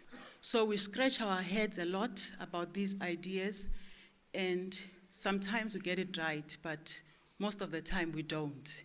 So the OGP is one of those where we think we've got it right. I want to first begin by outlining how we approach the role of the public service and what it is that we think in the public service we are supposed to do. And just a few of the points around what the Constitution, which is the basis from which we operate, talks about. Mainly, it talks about a public administration that is development-oriented, that demonstrates high levels of professionalism, that responds to the needs of the people, and that fosters transparency and accessibility to accurate information. Now, for us, when we talk about an ideal public service in terms of legislation, we talk of a public service that is geared towards development and eradication of poverty. We talk about a public service that provides quality public goods and services. We talk about a public service that facilitates inclusive economic growth. And we talk about a public service that is people-centered and people-driven. Now, when we talk about this idea of a public service that is people-centered and people-driven, we tend to boast a lot about what we have been able to do as a government since 1994 in creating platforms for citizens to engage and to participate. I'm not going to bore you with those, but you know them. Izimbizo is what we call them. Ward committees, community forums, public hearings, and so on and so on. And one thing that we have learned to appreciate is that over time, when you want to maintain this relationship or maintain this idea of a people-driven or a people-centered public service, you need to move with the times as well. And one of our biggest challenges in the age of technology or in the age of the digital world, we have had to rethink how we do some of these things. And we are mindful that there are young people who want to experience government differently, because the issues of young people are not the issues of adults, are not the issues of the working class, or whatever the case may be. And as we do that, one of the lessons that we have learned is that an ideal public service, and this is not reflected here because my slides are a bit old. An ideal public service is one that is also able to respond to the changes in the environment within which it operates. Now, when we talk about all the ideas I've put before you of what a public service should do or should be about, there are certain principles that govern the public service. We talk of ethical conduct and highest standards of professionalism or integrity throughout the administration. We talk of transparency and openness. We talk of accountability and responsiveness. Now, these ideas, as Mugelani was saying, are a bit abstract to a point where it's not always easy to be able to pinpoint and say, well, you're doing this well, or you're not doing this very well.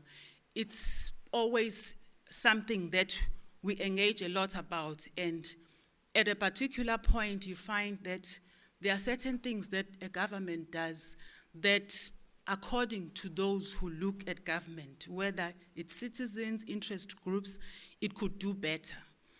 And within the framework of the Open Government Partnership, we battle with these ideas in much more practical terms to try and make them much more closer to being a reality.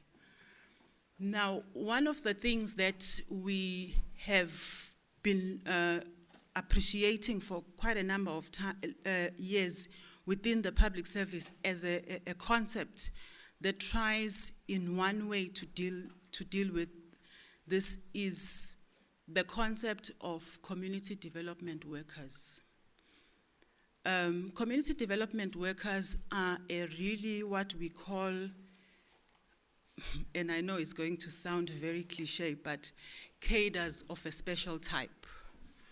Because community development workers are public servants, but they live in communities. And through them, we are able to know what communities think, what communities are worried about, what communities are happy about, and what communities are unhappy about. So as we go through the presentation, I will also be touching on other more practical programs on how we try to make all these things a reality. Community development workers also provide information about government and what government offers to citizens in terms of programs. Now, when we talk about open government, one of the things that I think we always ask ourselves, well, in government still, together with civil society, is what is it that we want to do? And the answer is very clear. We want to build strong relations with citizens. Then the second question arises. What are we trying to achieve? Do we just have relationships with citizens for the sake of them coming to public hearings and saying their piece and us walking away and doing whatever we thought we were still going to do anyway? And the answer is no. We believe that through partnerships with citizens, we can really address developmental challenges. And how do we do this? And the answer is very simple to us. It's through partnerships. Through partnerships at very different levels, of course, because the public is vast. The public is not homogeneous. The public, you cannot define in one way or the other. You have different levels. You have technical interest groups who either have the technical expertise on a policy matter or are quite influential in a form of trade unions or whatever you want to call it. You have organized groups who are interested in a particular section of policy or government programs. Then you have active citizens who once in a while think this is not right or this is right or they need to say something about it. And then you have the wider general public.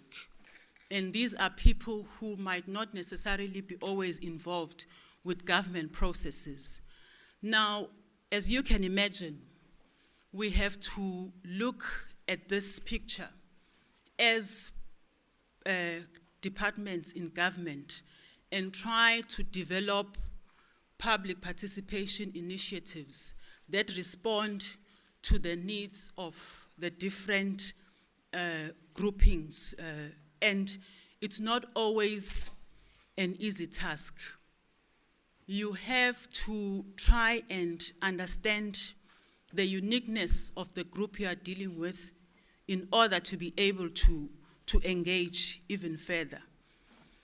And that is why you have varying degrees as well of interaction with the different types of groups. If you go into an imbizo, for instance, where you have a lot of people in one place. What you know you are not going to achieve is very concrete inputs into policy. But what you are going to achieve at that level is some level of accountability from the executive, from government department officials, to the extent that that is possible. So, and the list goes on, and I won't bore you much with that. Now, one of the questions that I often ask myself, and I think maybe in this discussion I will get much more answers from you as well, is what is the role of citizens in all of this? Well, there is what we call Vision 2030, which is the National Development Plan, developed through an extensive consultative process. We want to believe that everybody's voice to a certain extent is in there. And what this Vision 2030 tells us is that in the future, the role of the citizen would be to be active, to be mobilized, and to be responsive. And this really is what we are aiming to further develop partnerships with citizens around. Because the future of addressing some of the development challenges we have is around a citizenry that is able to espouse or that demonstrates these three very key points. I won't define them, I won't break them down in concepts, because I think you can do that better. Now, this is the last slide, and because it's the last slide, I've now packed everything so that just in case everything I've been saying you didn't hear. At the top really is about the goals for public participation from a government point of view. One is to inform and provide balanced and objective information. When we do this, the promise is that we will keep you informed. The second bit is to consult and to get feedback and alternatives. The promise here is that we should listen and acknowledge your concerns as members of the public and aspirations. The third pillar is to involve, and that is to work directly with the public throughout government processes. And here, government has a responsibility to make sure that those concerns and aspirations are reflected in policy. The fourth is to collaborate.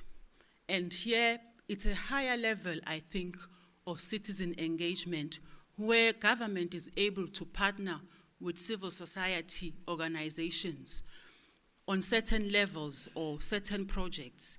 And here, really, government needs to take very seriously the advice and innovative solutions that come with that type of collaboration.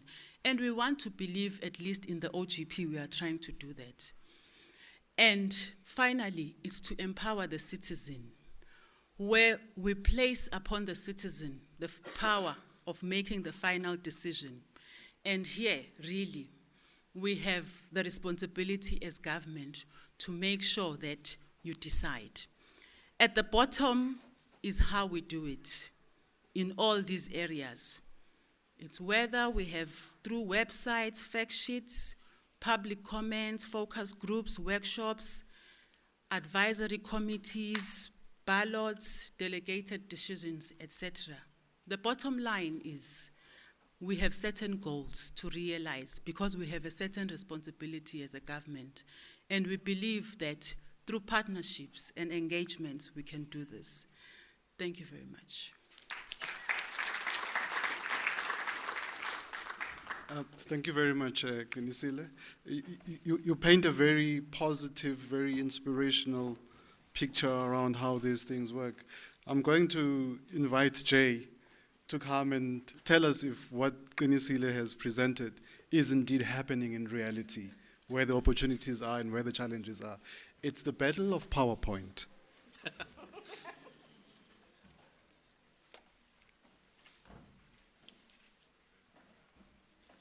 Just load that.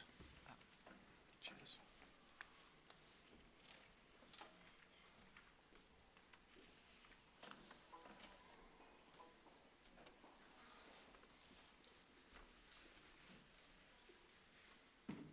Yeah, that one. Cheers.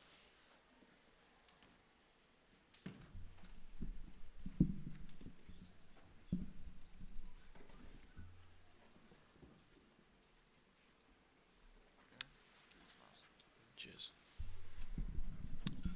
Good morning, everyone, and thank you to Mukalani for moderating and Gunisile for the introductory presentation. I have great admiration for the staff of the DPSA who face significant challenges within the South African context. There are repeat offenders within government, specific departments that show a reluctance to move towards a level of openness and certainly the ideals that the OGP have in mind and that our constitution requires of the state. I've been asked to give a few thoughts to a series of questions. I work at PSAM, which is concerned with promoting social accountability, and my PowerPoint's rather brief. I'm mindful that we have a number of other panelists, and hopefully we can elicit some questions from all of you. So without further ado, I'll be posing 4, rather not 5. The numbering's incorrect there, so my apologies for that. So firstly, what is social accountability? Secondly, why be concerned about it as a concept?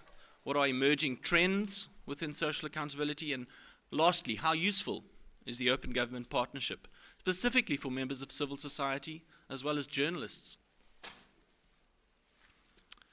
So the concept, we've articulated it as follows, that governments have an obligation to justify and explain their decisions and actions and their performance to the public against set criteria and must take steps to correct errors or faults in order to prevent their reoccurrence. Some countries have enacted constitutions that are quite explicit in this regard. Others have tended not to. Okay. Similarly, citizens, in terms of the social accountability speak, have a fundamental right to demand justifications and explanations from government. What does this mean in practice? And this turns on the issue of governance. And if you're going to engage in social accountability practice, it's vital that you understand that states, regardless of their contexts, should work through a series of processes which are concerned with delivering public services. And these are illustrated here in this circular diagram. And it concerns 5 key processes. And in some governments, they are working well. In others, there are challenges. And I won't go into them in much detail, but South Africa performs very well in terms of planning and resource allocation. Performs rather poorly in terms of managing its funds, especially poorly in terms of managing the performance of those who hold responsibilities. And in terms of public integrity, how well does a state act against those who don't comply with the law? How well does a state implement corrective action? And then lastly, of course, how well does a state, through its parliaments, its legislatures, its public protector, its auditor general, how well does it account and answer for its actions? And as we can see in the South African context, certainly there are huge challenges in terms of the way in which oversight is managed. But we certainly aren't alone in that context, in that setting. So why should we be concerned about social accountability? The evidence is growing that the approach provides comprehensive evidence and a human rights-based approach to confronting governance failings. It really enables you to confront often the rhetoric that governments put forward. we've seen that it helps to certainly identify systemic weaknesses in governance processes and to confront those squarely so there is not a reoccurrence, that the service delivery outcomes are improved, that more children receive a better quality of education, an improved level of access to healthcare. And then, of course, we've also experienced with our work, not just in South Africa, but in sub-Saharan Africa, that it really enables you to ask the right questions to the right people at the right time, which is a vital. The understanding of the public resource management framework also enables you to understand the roles and responsibilities of duty bearers, both within the executive as well as in the public service, and enables you to delve into the nuance and, of course, explore the constraints and, of course, the challenges that government departments face. Lastly, what are emerging trends? We've seen that it's becoming a method with which you can confront those systemic governance failures. The Global Partnership for Social Accountability is, much like the Open Government Partnership, gathering momentum. It's accumulating the kind of evidence that cannot be debunked easily. We've seen it being vital in a way of enabling social media and tech innovations to be refined in a manner that will unblock service delivery challenges. Certainly, it's pointed out the failings of existing models of parliamentary oversight and where those need overhaul. It's also revealed a weakness within civil society, especially within the human rights and NGO sectors, where we have, I think we've been found wanting in terms of understanding what drivers actually inform the political choices that parties and governments make. And then lastly, and it was pointed out earlier by Eddie, the need for greater attention being directed towards the sources of revenue and where those actual funds end up. We saw earlier this year with the high-level panel on illicit financial flows, the observations around how Africa is bleeding and has been bleeding for many decades in terms of its natural resources and in effect is a creditor to the rest of the world rather than being indebted, and shouldn't have to rely on constituency development funds and donor support to the extent that it has. And then lastly, how useful is the Open Government Partnership? Well, 3 observations. It really does enable civil society to more meaningfully co-create an action plan with government that has concrete and more measurable commitments than other mechanisms that preceded it. It gives us more voice to confront governance issues. And then lastly, supports peer learning across the countries that are involved. So there is momentum there and there is opportunity. I thank you.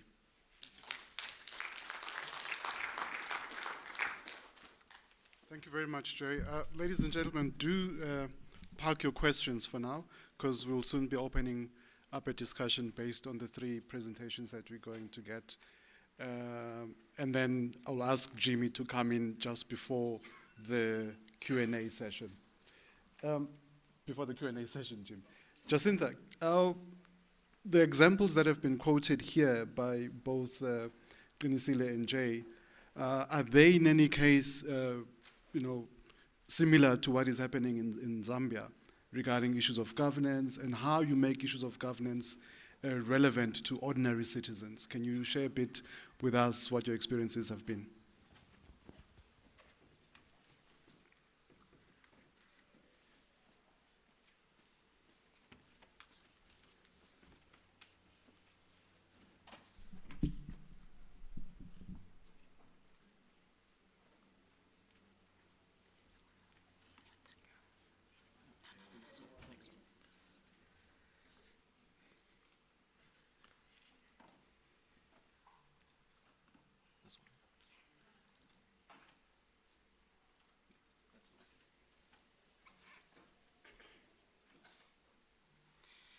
Thank you so much. I'm going to do a short presentation on access to information and land tenure, looking at Zambia.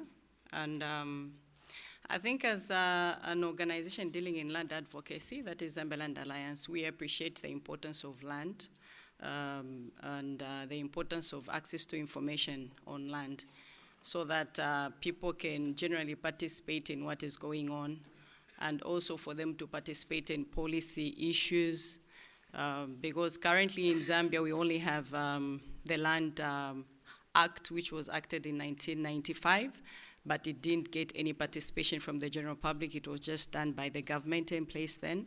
And also that we've never had a land policy in our country.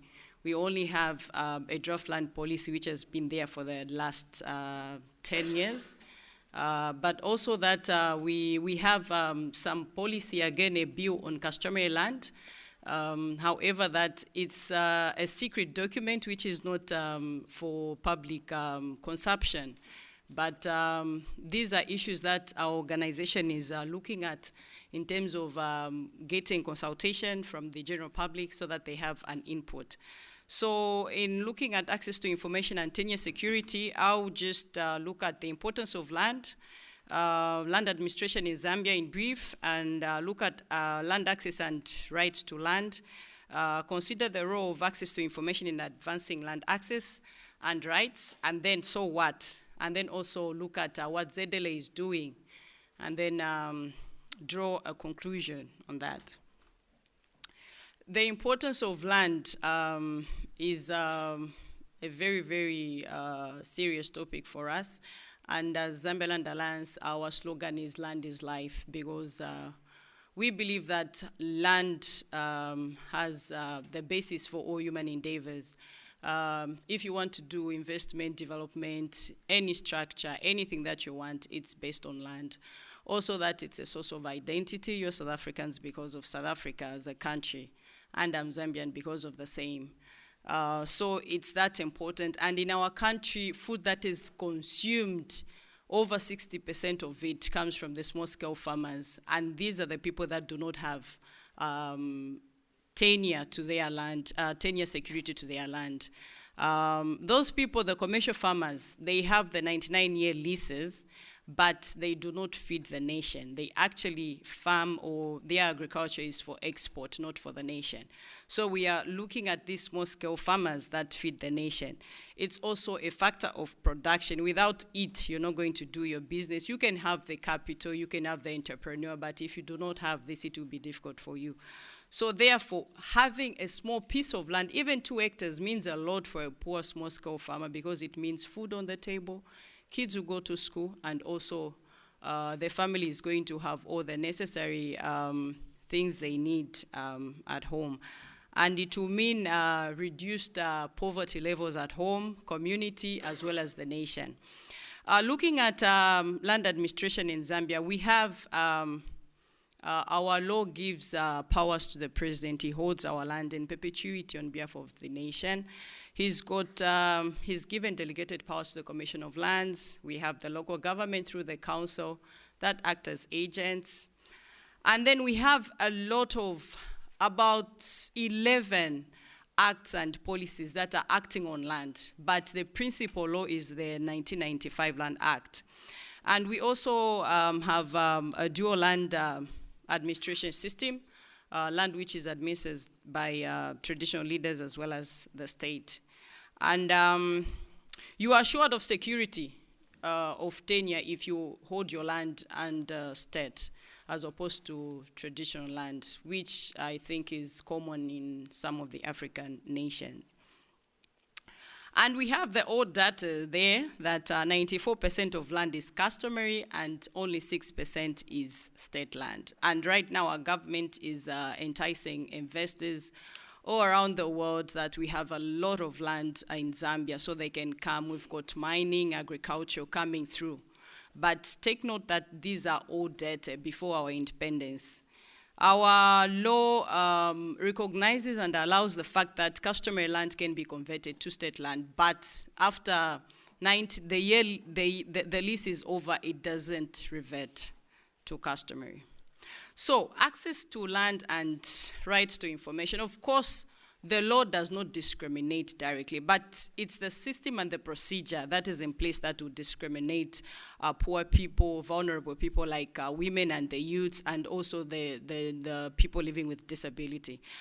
We've got, if you have money, if you are rich in Zambia, it will be easy for you to access land, because it won't be a problem for you to get land from the council. And also you can buy land on open markets. We have a system where people can access as many pieces of land in the country, the law allows that, from the council, and then sell it out on open market, which is very, very expensive for a poor person to actually buy. So in doing that, we have a lot of illegal settlements because people cannot find it difficult to access this land. And then in terms of women, of course they are disadvantaged because of cultural issues, as well as the long and costly procedure of acquiring land. Sometimes they just get defeated because of the procedure. Also taking note that the land administration is more centralized because of the distance, the time women get, they get defeated to that. Mostly women have access through their male counterpart or their partners. It could be a husband, it could be a brother or a father. But as yourself, it's a challenge because of what is involved. So, lack of readily available information on land hinders poor people, especially women and the vulnerable, from accessing land and enjoying or defending their rights. Because if you do not know your rights, you do not know what is involved in land administration, it will be difficult for you to follow the procedure. It will be difficult for you to even defend your rights, which you do not know. It will be difficult for you to even take part in consultation or for you to participate in the policy formulation process. So the importance of land access to information for us, we're looking at this information specifically on land. We believe that when people are informed, it's going to enhance their knowledge on their rights. They'll be able to demand for their rights. They'll be able to defend their rights. Because we have experienced cases where people have been displaced, and it's because they didn't know, they settled on land illegally, and then maybe an investor comes with a title deed and they're going to be displaced. They are going to lose out. They'll lose out their livelihoods. They'll lose out on their piece of land. Also, that it empowers people to make informed decisions. We're also looking at people having the ability to take part in policy formulation, because that is very, very cardinal on our agenda. We are in the process of formulating the same land policy, and government has started the process. So we want people to take part. So information for us is very, very important. And we pray that all the stakeholders, including the media, will also help us, because we've observed in our country that the media is more moved on issues to do with politics, unlike human story issues. So we would want that we get support from you people here. And then, of course, if you don't have information, this is what you expect. But I would want to look at what we're doing as ZLA in order for us to take information to the people. We're looking at evidence-based advocacy. We do not want to speak from without, but from within. We're doing research. We're also doing a video documentary, so that even as we go to the people, we go to the policy makers, we have evidence before us. And then we're also doing simplification of land documents, like the Land Act of 1995, because the language used is too technical for a lay person to understand.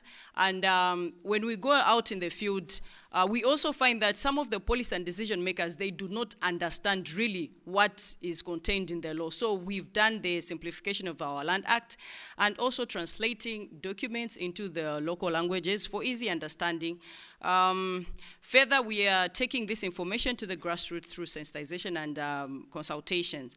Advocacy on access to information.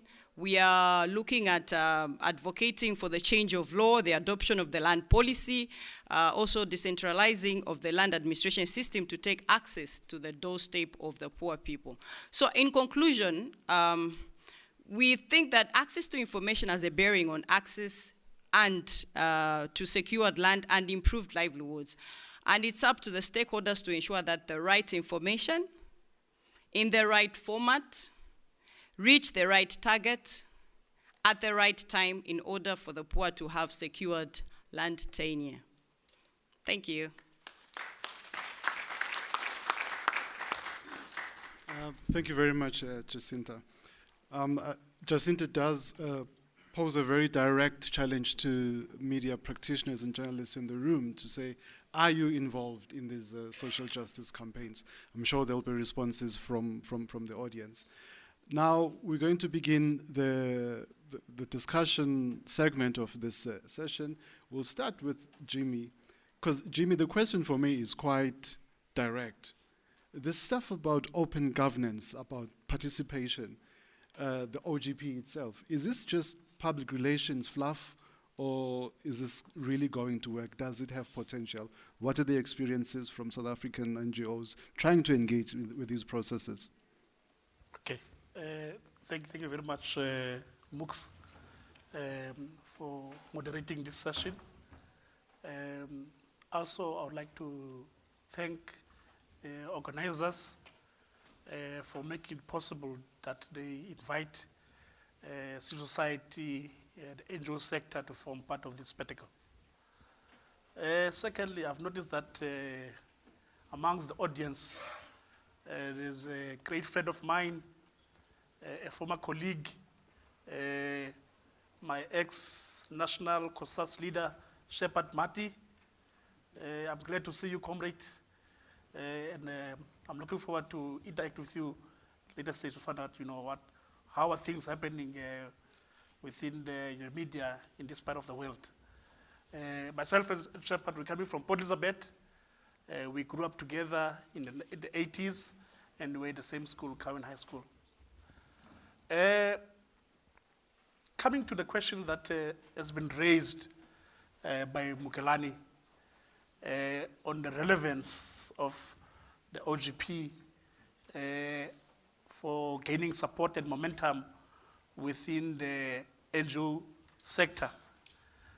I want to start by saying that civil society, in particular the constituency and member-based NGOs, has been involved in this process since its beginning. Backdating 2010, government, in that regard, TPSA, which is a national focal point on OGP, invited all NGOs to form part of this process. So we were involved. We were excited, I must say, initially, because we thought that great things will come. As you know, the background that civil society in this country, especially around, I think in particular the last 5 to 10 years back, has been marginalized. Has not been forming part of national processes that are happening in the country which are led and driven by government. So we thought this is a good opportunity for us to critically engage, because we're of the view that civil society are a critical stakeholder in the national landscape, and therefore in no way that they could be left out in this process. But I must say that one of the reasons for us to fully participate in this mechanism, precisely it is because of the view that we felt that civil society should be proactively involved in ensuring that better government through openness does happen, does prosper in our country. I think as Jay has already alluded to, there are various departments in this country that we thought they were not coming to the party in ensuring that they foster what we call a good enabling transparency environment in our country. Because in this process, we are of the view that it will foster transparency, it will foster accountability, it will foster good governance, as well as public participation. I think the issue of public participation in understanding of government is contrary to what we perceive as society. Because our view is that, yes, imbizos, yes, the ward committees, could be there, but I think the extent of their participation and involvement in ensuring that they reach out is still questionable. And I think we're still arguing, even at this point in time, that that mechanism needs to be looked at the issue of public participation. So we were involved because we felt that this OGP will bring government and civil society to work closer as partners, critically as partners, so that there's a joint consultated effort by government and civil society, so that we have what we call a clear shared objective. That was the premise of us getting involved in this process. Now, I think in one of the presentation by Mukalani, I think he did allude to the fact that one of the products of this process is what one would call it the consultative national action plan developed by government. Now, through that product, which I think Jay has mentioned, the co-creation process, we were able to participate in civil society. We were able to say, this is how things should be done in this country. These are the lead state department that we think should play a critical role in ensuring that they shape the trajectory that we follow. And I must say that we've been part of the process initially in defining that ambitious commitment that were developed by government. We were party to those processes during the first round of the development.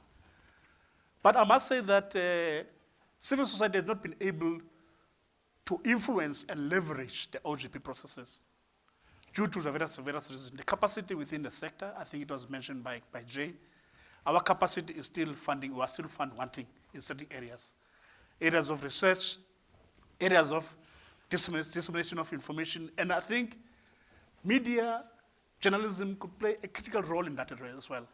So we are of the view that going forward, the media should ensure that they forge very strategic alliances with civil society so that we could all work together.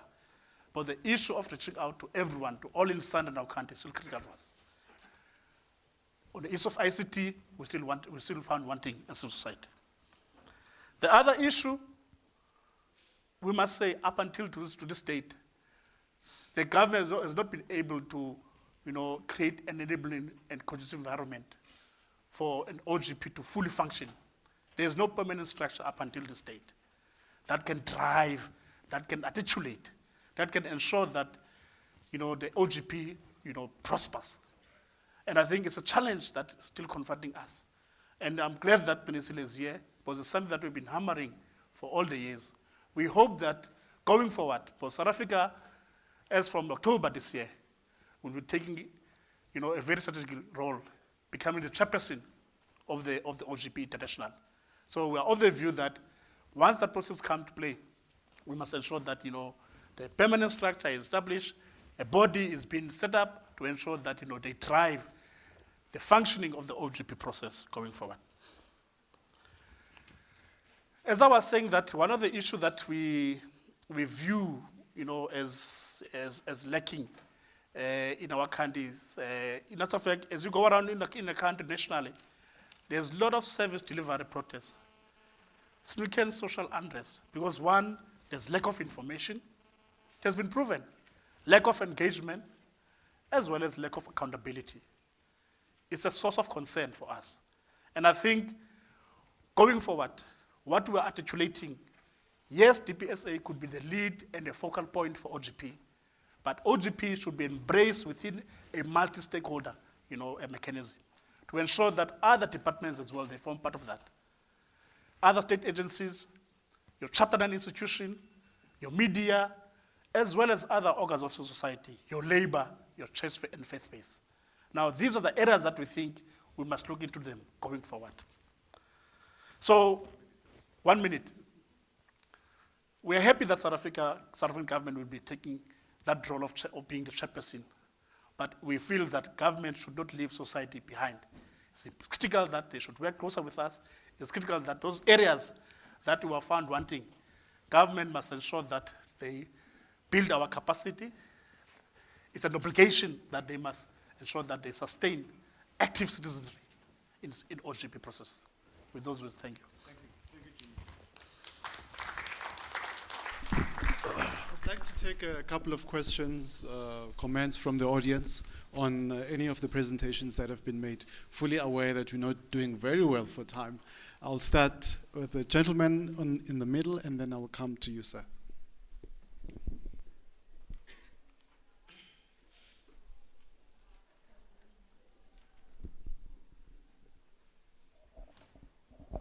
Thank you. My name is Duncan Martin. In one of yesterday's keynote addresses, Jean-Pierre Mbasi urged us to see the much greater, as much more important than we have, local government as opposed to national level government. And I would like to know from the panel whether there is any evidence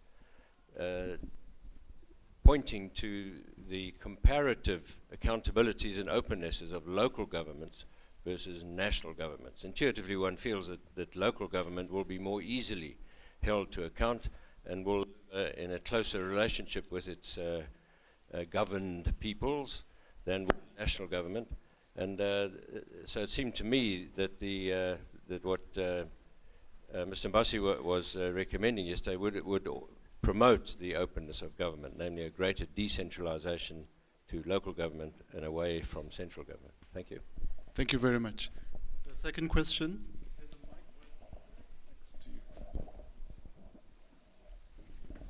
Thank you very much.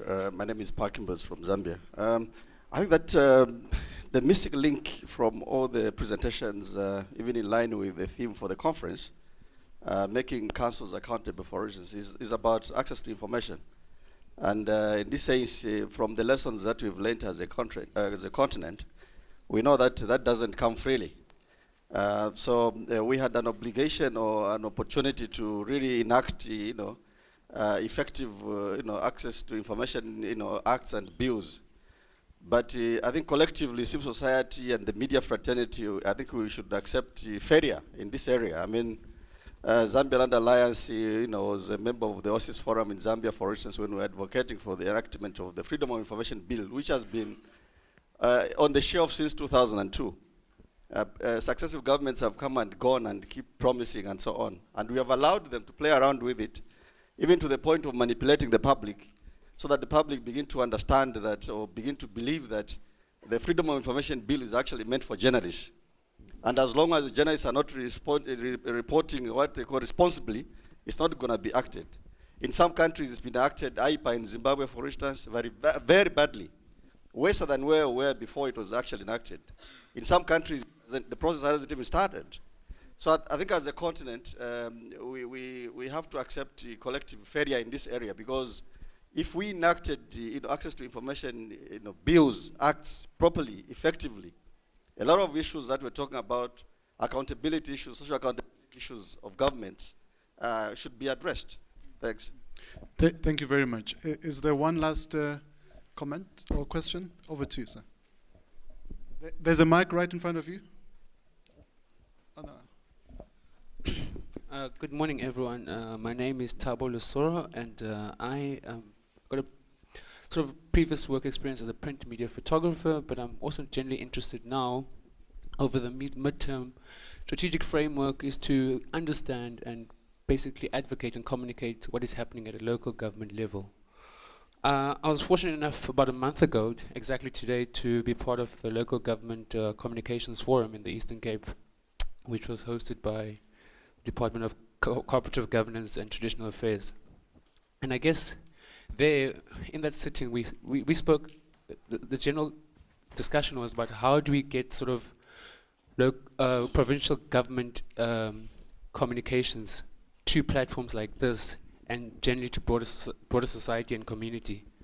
And I guess my question first is like, how do media practitioners become advocates for to get access to information about bilateral agreements in regards to to agriculture?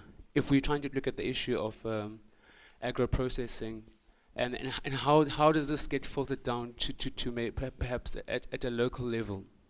Because I think there is a gap in terms of reporting from that perspective, to say that, okay, government through land affairs, agriculture, forestry and fisheries do have relevant programs, but then how is this communicated in the media space?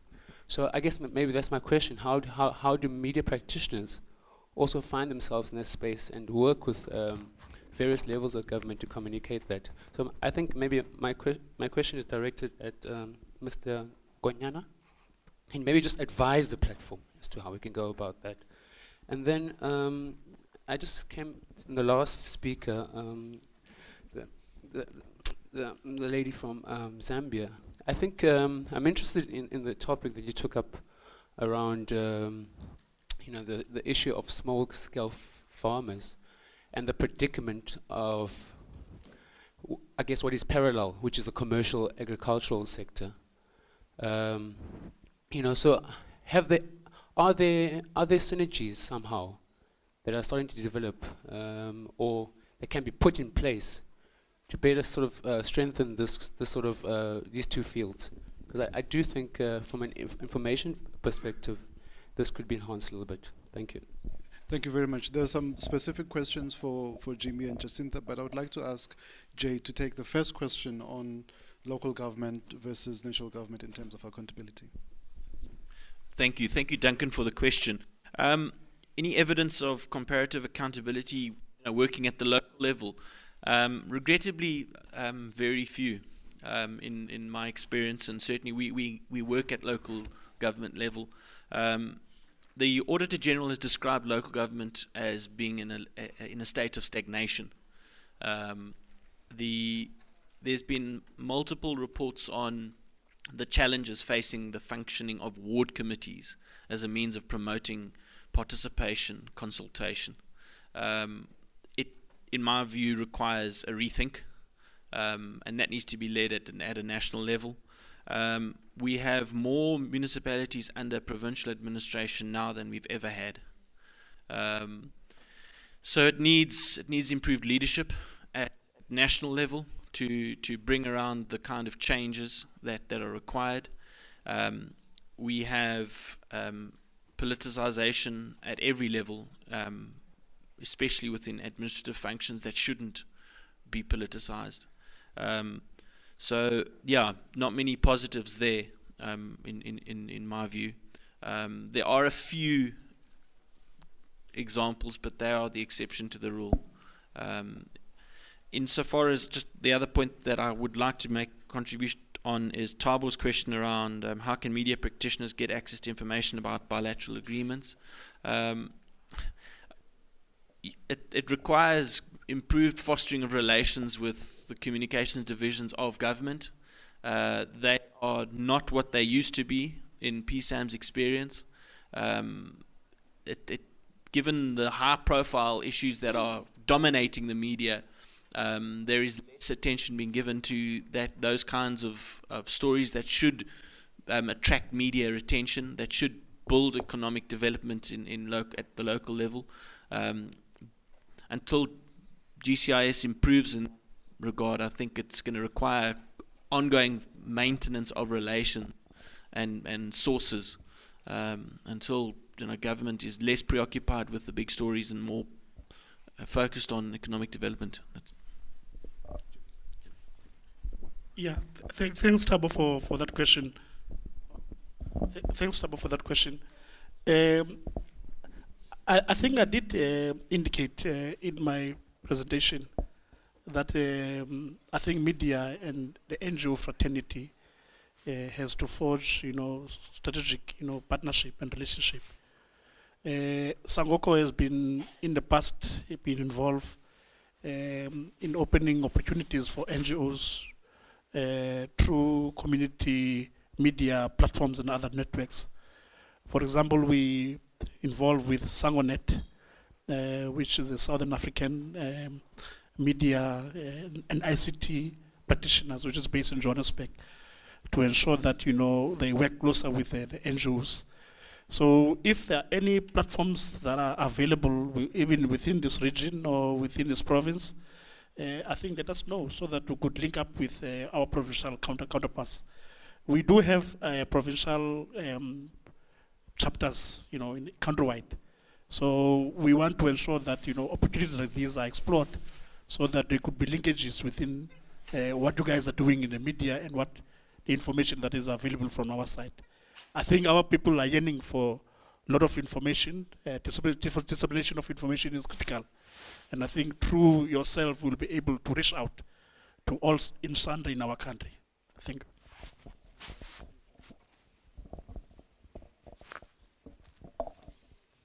Thank you so much.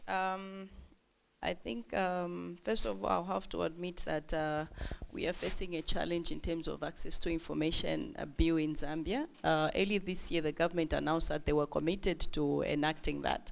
But just about a month or 2 months ago, the president was like, he was having second thoughts on the same because he was afraid that the media in the country were going to use it negatively if the bill was enacted. But as an organization, we appreciate the importance of this bill because for us it's going to mean that government is going to release information on any contract or land contracts being signed by the government, because it has it's very common that we've seen through the Zambia Development Agency, where government signs out contracts and give out land without really the general public being consulted or being involved in the whole process. So we appreciate the importance of this bill. It's not just about the media or the journalists. But again, we are not saying we have to just sit and fold our arms. We'll continue advocating for this bill. On the looking at the there was a question earlier on considering the local government and the national government. We have the national office. We've also got district land alliances. We believe that we need to also engage with the district offices or the policy and decision makers at different levels. We know that the local authority, they are into bylaws, they are into localizing the national policies. So if we talk about the land, 30% of women empowerment, we believe that the local authority have the obligation to come up with deliberate policy to localize the 30%, for them to come up with mechanisms of ensuring that the 30% is adhered to. So we are actually tackling both at national and district level, and then at some point in our advocacy we need to collaborate these two different entry points for us. They are very, very important. Thank you. On the sorry. Okay.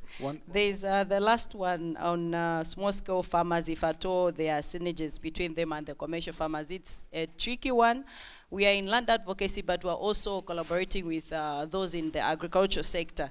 What is happening on the ground is, in fact, a different thing, where we are helping the small-scale farmers working together, but when it comes to them and the commercial farmers, if anything, commercial farmers would rather they buy out the small-scale farmers.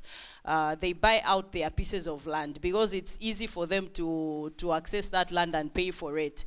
So they are going to buy out these small-scale farmers, and then the small-scale farmers will start working as laborers in these farms. And looking at the status, it will be difficult for them to work at the same level, because you are looking at this commercial farmer who's got so many thousands of hectares on title, and then a small-scale farmer who's got just about 2 hectares or 5 hectares of land. So it's very difficult, but we're trying to help them so that they mobilize themselves and they work as a team. But for them and the commercial farmers, I think it's a challenge. Thank you, Jacinta. Final word, Qinisile. You have a room full of journalists. How do they help you to create public awareness about OGP?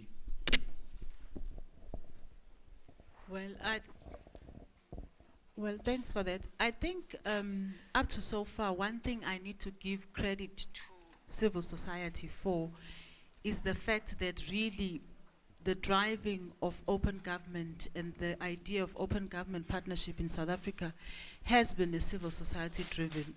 I don't know why Jimmy feels that civil society has not made great strides, because I think for a number of years now, it's been a struggle for DPSA at least to convince other departments.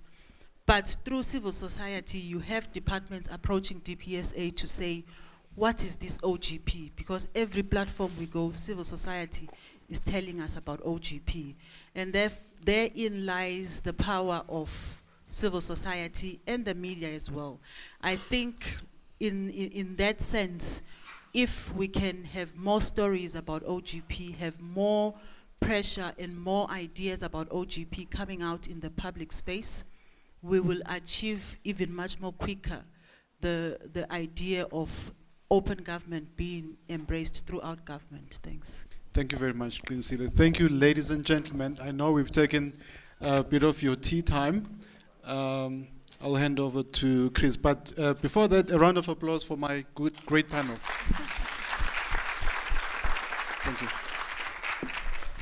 A round of applause to Mukelani himself, because we have never, the reason why you're doing that is because we have never put a panel together in such a short time. We did it literally in about 3 days or so, and that was very impressive, Mukelani. So this partnership, I hope it's the first time you're here, and I hope that it will continue. Mukelani, if I may just give you my bribes here, okay? This is just to keep you in the loop. You know how it is. Okay, just pass it on to your troops. Okay, thank you. That's great. I think, Eddie, one thing that you didn't include in the Africa Not For Sale, if we are going to really reclaim Africa, is timekeeping by Africans. We are so lax when it comes to timekeeping. We started off late, but this old school principle always does one thing. I shorten your tea time, I shorten your lunch. Our tea is going to be 15 minutes. We reconvene at 12 o'clock. We're in here, and that sessions will continue to 1:30, and then our lunch will be 45 minutes, and then we'll be able to keep time. And as usual, I'll be driving you back into the rooms.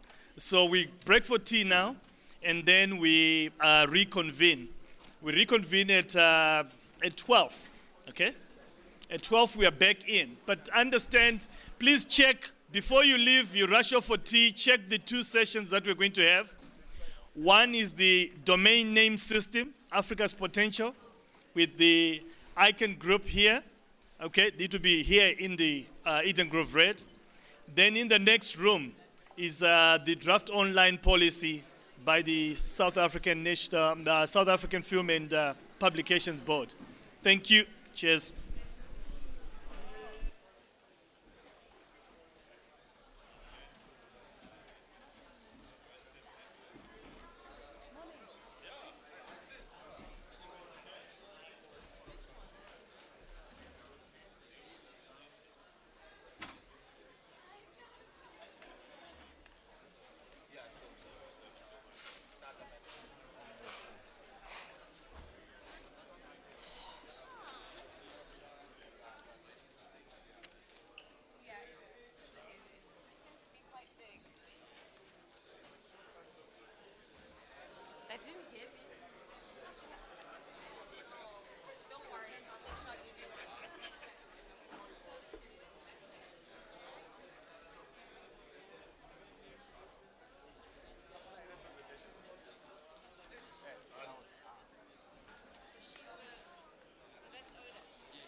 Do it.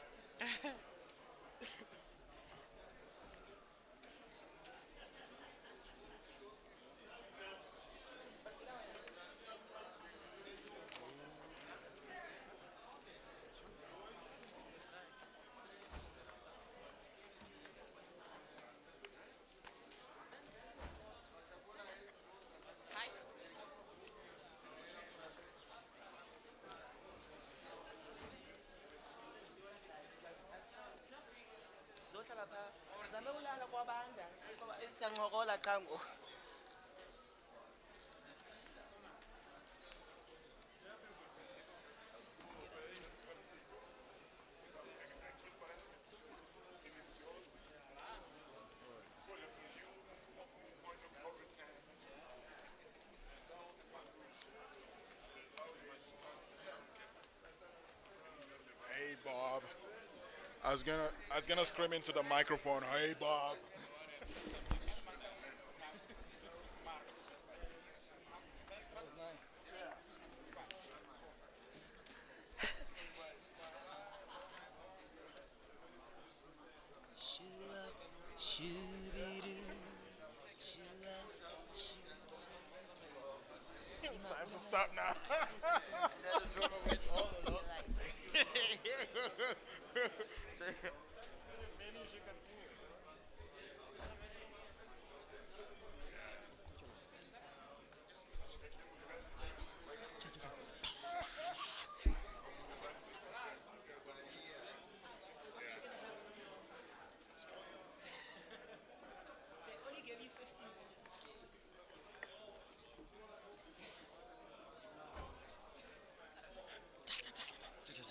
This is when you perform it.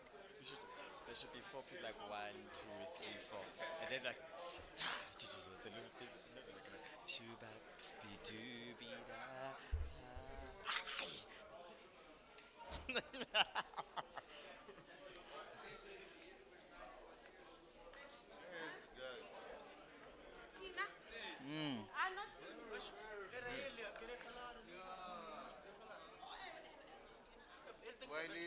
Moderate. Lutata, guys.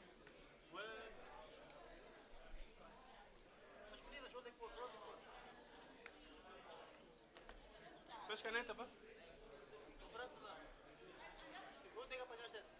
Oh, fica preocupado com isso, não conhecia esse teu lado.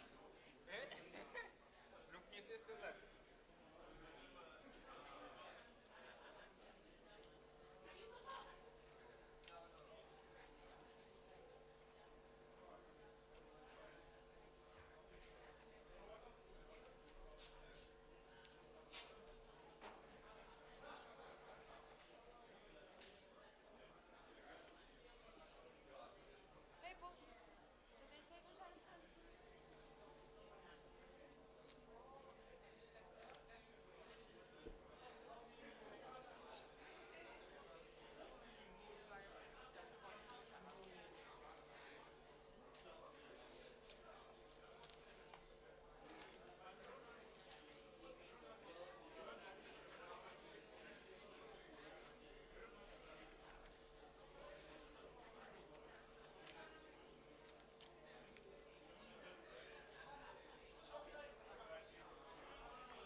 Kule mandiye man.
Check 1, 2, 1.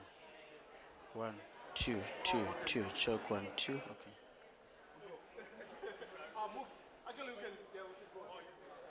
Check 1, 2, 1, 2, 2, 2, 2. Check 1. 1, 2. Check 1, 2, 2, 2. Feeding. 1, 2. The blue is just right there, opposite. Opposite. Oh, 1. yes. You just can't.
1, 2, 3, 4, 5. Talkie, talkie, talkie. 1, 2, 3, 4, 5, 6, 7, 8, 9. You should be getting level there. 1, 2, 2, 1, 2, 1, 2, 1, 2, 3, 4, 5. 1, 1, 1, 1, 1. Talkie, talkie, testy, testy, testy. Hello. 1, 1, 1, 2, 2.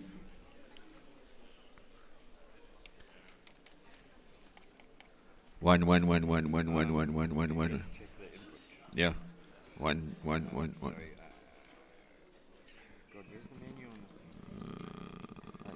Okay. 1, 1, 1, 1, 1. It's in play at the moment. Oh, it's a play record. You got to select line. Yeah, but You're going to select on there as well. In the menu. 1, 2. Talkie, talkie, talkie, talkie, talkie, talkie. Talkie, talkie, talkie, talkie. 1.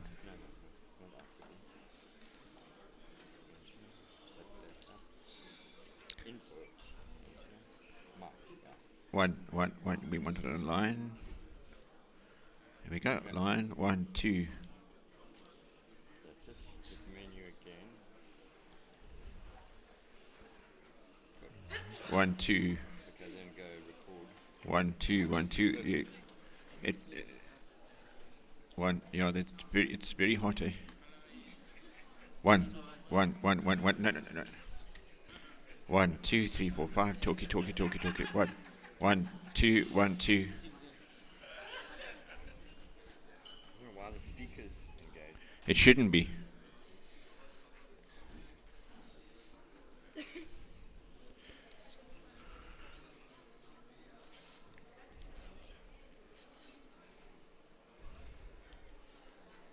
Speaker headphone. Let's just try that. Headphone speaker line. Okay. It's going to make it line. 1. Do you want your headphones won't work? At least the speaker won't work. 1, 2, 2. Okay, let's just check for level. Talkie. 1, 2, 3, 4, 5, 6, 7, 8, 9, 10. 1, 2, 3, 4, 5. Talkie. Okay. You must just start recording when you want to.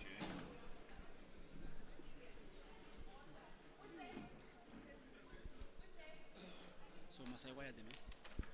Or they would first come I think to they the will podium? come to do their presentations. I've asked through that.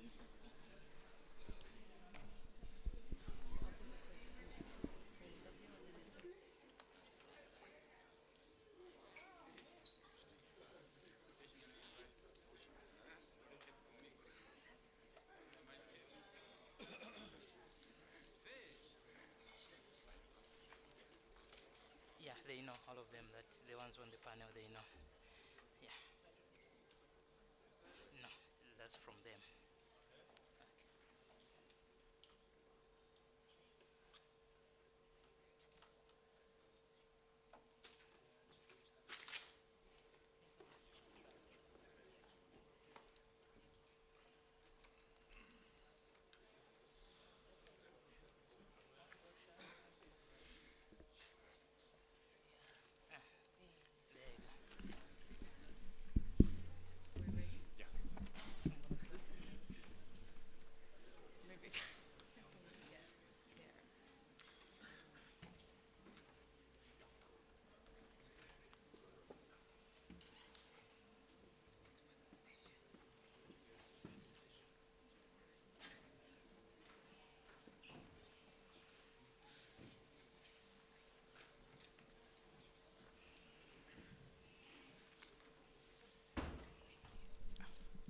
Thank you. Good afternoon, everyone. So you've heard quite a bit from ICANN today, I think, and yesterday. Today's session is talking about the domain industry and its relation to Africa as a continent and the potential there is and opportunities in this industry. The DNS industry, as has the internet, has undergone significant and large scale of change.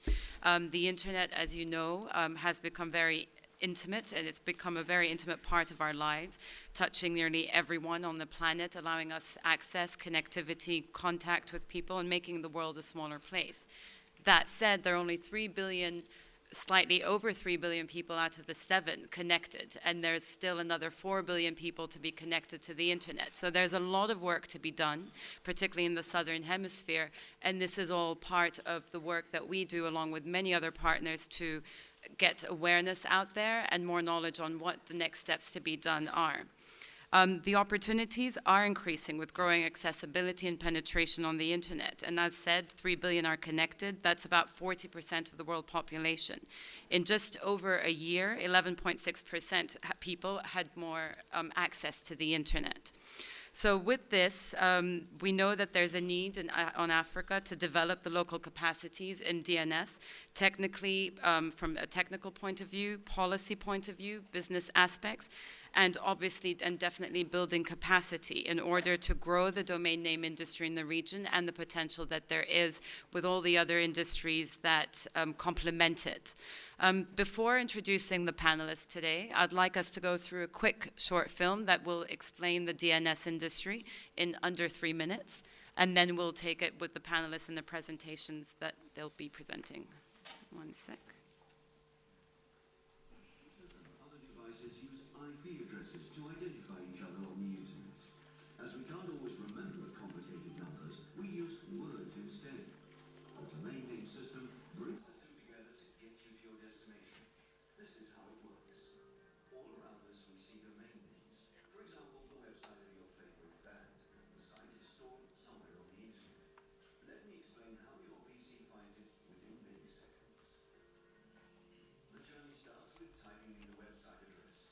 In words, of course, as you wouldn't have remembered IP 88.151.243.8. Your device will read the address backwards. It will start at the end with the root domain, in our case, .eu. Information on the root domains is stored in 13 different root servers located around the world. In reality, there are numerous small copies of each of these machines in different locations to make sure that whatever happens, the system will keep on working.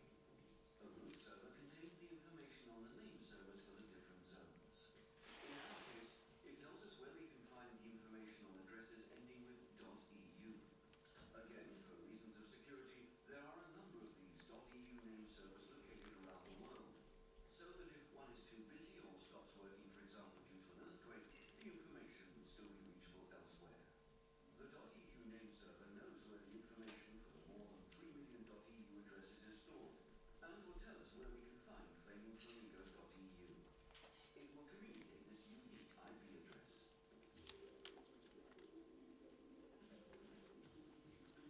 IP address for the Flaming Flamingos website is now identified and sent to your computer. Now the download of the content can start. But remember, this whole process that makes it possible to connect your computer to the place where the website is stored happens in just a few milliseconds before it connects to the internet and starts downloading the information. In reality, a lot of information is stored along the road, these so-called cache memories, so that the information can be retrieved faster than having to return to the root every time. This movie is brought to you by CENTER, the organization of European country code top-level domains.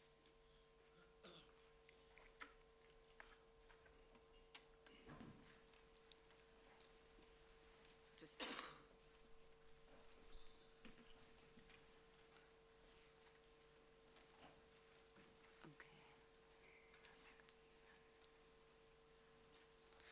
Right, so the first presentation will be given by Pierre Danginou, whom I do not need to do an introduction for, but as you were introduced him earlier this morning. But I'll quickly do a quick intro of our 3 other panelists just before we start. The second presentation will be Duncan Martin, who is a founding director of both Tenet and the South African NREN, and also a board member in .za Central Registry, South Africa Central Registry. He will be also having doing the second presentation. Third will be Jimson Olufu, who is CEO of Contemporary Consulting based in Abuja, Nigeria. And he's also chairs a private sector-led 20-nation Africa ICT Alliance, AFICTA, and is also a member in the business constituency of ICANN. And last but not least will be Mike Silber, who is also a member of the ICANN board and also Liquid Telecoms as well. So to start the presentations, Pierre Dangenou.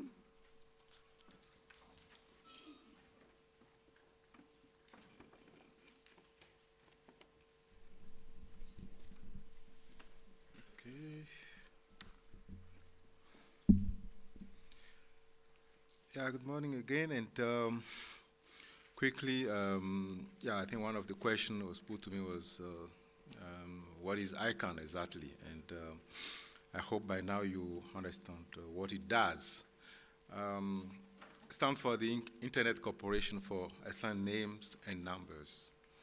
Assigned name because what ICANN also does is to actually provide, those pools. For instance, for the IPv6, for the IP, provide the pools to what we call the regional registrars, registries who, in their turn now, give those IP addresses to the customer, the clients, be the ISPs or the rest. But fundamentally, that's what ICANN does. It means to coordinate how the whole system works. And the DNS, which is the domain name system, is fundamental to all of this. What we choose to talk about today is not to elaborate that much on ICANN, but ICANN in Africa, what it's doing exactly, and see how we could do better in Africa, because the whole point of the thing is to see Africa participate in this.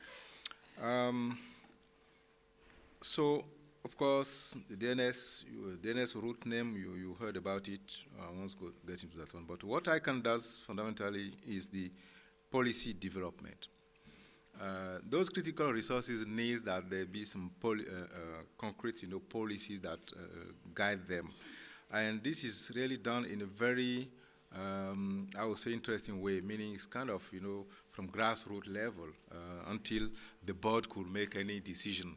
And the decisions, of course, are based on what is being recommended, from the grassroots, which is exactly different communities that form ICANN. Now, and that's the way it works. One word, one internet. What you are seeing here are the different, communities that contribute to this. There again, I don't want to dwell on that because. The other thing is that, okay, we have the ICANN evolution. At that time, you also should know that ICANN works on a kind of MOU with the US government. And the MOU which has expired, and has been renewed for 1 year again. Today, ICANN is about 300, people and staff, spread over 25 countries. ICANN has hubs in Los Angeles, Istanbul, and Singapore. We do have engagement offices in Brussels, Washington, D.C., Montevideo, Beijing, Seoul, and Geneva. ICANN is about, and this is something that maybe you need to know, ICANN generate, its funds from actually the domain names, business. The transition thing, meaning the US wanting to actually transfer, the oversight of this to a platform, which we are working on. I don't want to bother you about what's doing, but it's all boils down to participation to this. I just wanted to stay on this ICANN Africa strategy. We are talking about Africa strategy because something happens, and 2 or 3 years ago, when ICANN launched its program, its new program for new GTLDs. The GTLDs, maybe I should just come back on that one. I was explaining that we do have 2 categories. Your country code domain, is different. Your .za is one thing, is one category. So each country in the world, they do possess that one, that two-character sort of name. But then you have what we call the generic top-level domain. You are used to them, .com, .org. But until a year ago, we only have 22 of those, .mil, .edu, all of this. So the decision now is to broaden, the space and have more of those generic, top-level domain names.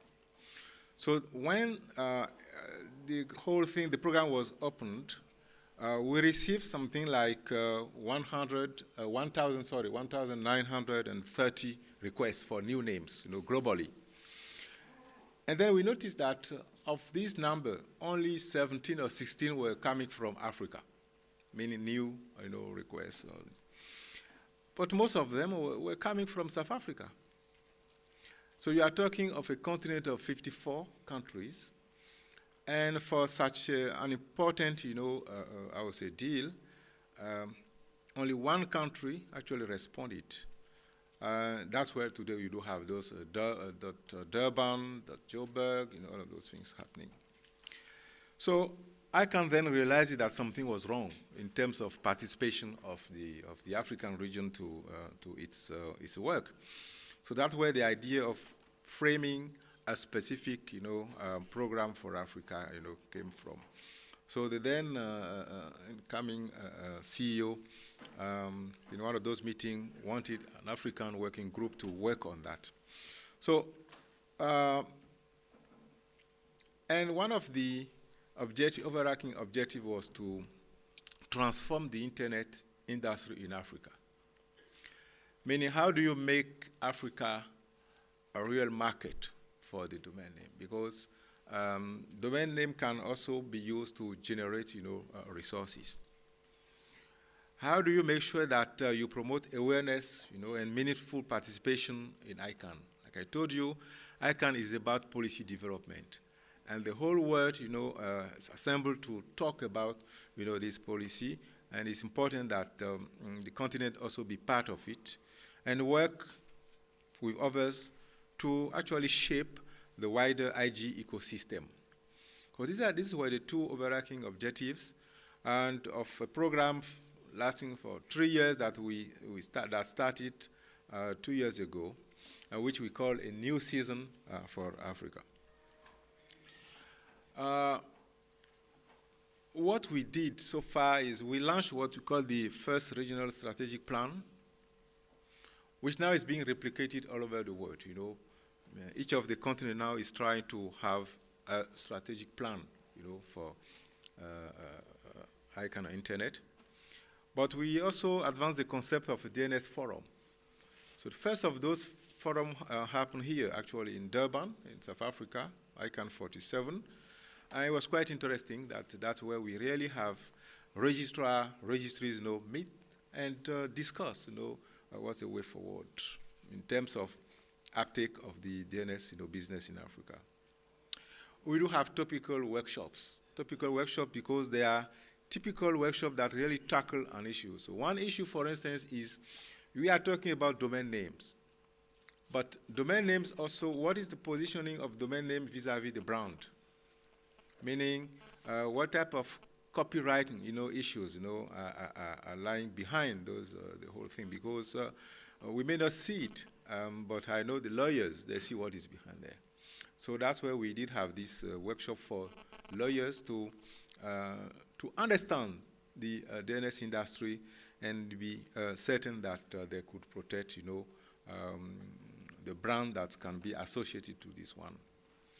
One thing that has become really popular is the DNSSEC roadshow. DNSSEC is about protecting your DNS. So one of the things we are trying to do is to run the DNS in such a way that internet still resolves, because one thing that is important that it has to resolve, it has to be interoperable. And the way it is done is that you have to keep your DNS operating but also safe. So how do you save your DNS from your part? You have to sign your own root file. And of the 54 African countries today, only maybe 5 of them have signed their zone file, meaning signing your zone file means that your destination is safe. So we are doing what we call DNSSEC roadshow, meaning that we will send our team to different places. And what they do is quite simple. Build awareness about this technology. How do you secure your DNS? And number two is train specific people that are working on your NIC, those who are running, for instance, your .ZA, to actually know about that technology and be able to implement this technology, meaning signing your zone file, which is quite important. We've been to 15 African countries. We are still, moving forward to help, people secure their DNS. Of course, there is this DNS business exchange program that we have. We understood that you really need to expose, people to this. How do you manage, those things? So we established a program whereby we are sending, African interns to different places. We started with Singapore, where they went to Singapore, to actually work with a few registry then to understand, quote unquote, not just how this works, but how do you extend a business, from that one. Now this year we are starting another program an internet program with African registries, and we are looking forward to .ZA, for instance, to be able to accept some of the interns from all over Africa. There are so many other things. For instance, the digital entrepreneurship that we are still trying to launch. We believe that the younger generation, should be part of this, the whole. And one idea we visited some of the hubs, IT hubs in Africa, and we saw that that particular, business, is lacking there. So we are actually studying how we should incorporate the DNS, business within the digital hubs that we are having all over the place. These are what we call our flagship programs. Now we have worked on a new, I'm going to stop with this slide, a new program which is going to 4 years program. We're going to do a very few things that's lined up there. DNSSEC roadshow is still around. The exchange thing is still around. Of course, we do have other activities, regular blogs and newsletters. All of those are things that we do as part of the African strategy. Now, to put it in a nutshell, it's just about building capacity in Africa. Building capacity so that Africa now appears as a market. Like as someone would put it, is equal to any other region.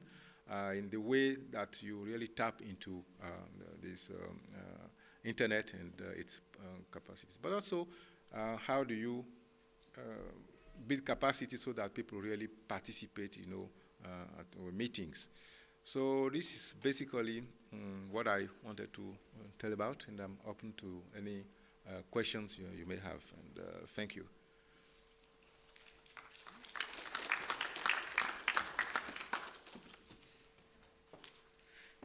So I think we'll leave questions till the end.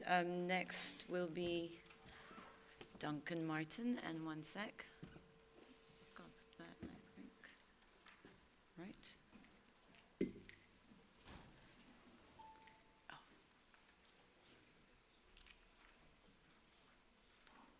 Where is that? There you go. Thank you. And it's into the afternoon. Good afternoon. My talk is fairly different from Pierre's, a bit more technical perhaps, and also more local. My background, as Luna mentioned, I'm here because I'm a non-executive director of the ZA Central Registry. This is the registry that administers the co.za domain and some others, web.za. And does so under contract to the authority, the ZA Domain Name Authority, which is a parastatal organization in South Africa. And I've been much concerned about the dichotomy, Anili's used the word conflict, the dichotomy between the open, so-called open domains in which there are no rules as to who may register a domain. That's a domain under .co.za, for example. There are no rules. Anybody from anywhere in the world and for any purpose may register a domain under .co.za, versus the role of the so-called moderated, sometimes unkindly called closed or restricted domains. But they are moderated. In the positive description is they have a purpose, and they have some ideas about eligibility criteria as to who may register a domain and for what purpose. So I've spent quite a lot of time as a board member of this organization thinking about that issue. So I'm going to address that to some extent in the context of country code CCTLDs in Africa and the way forward for them.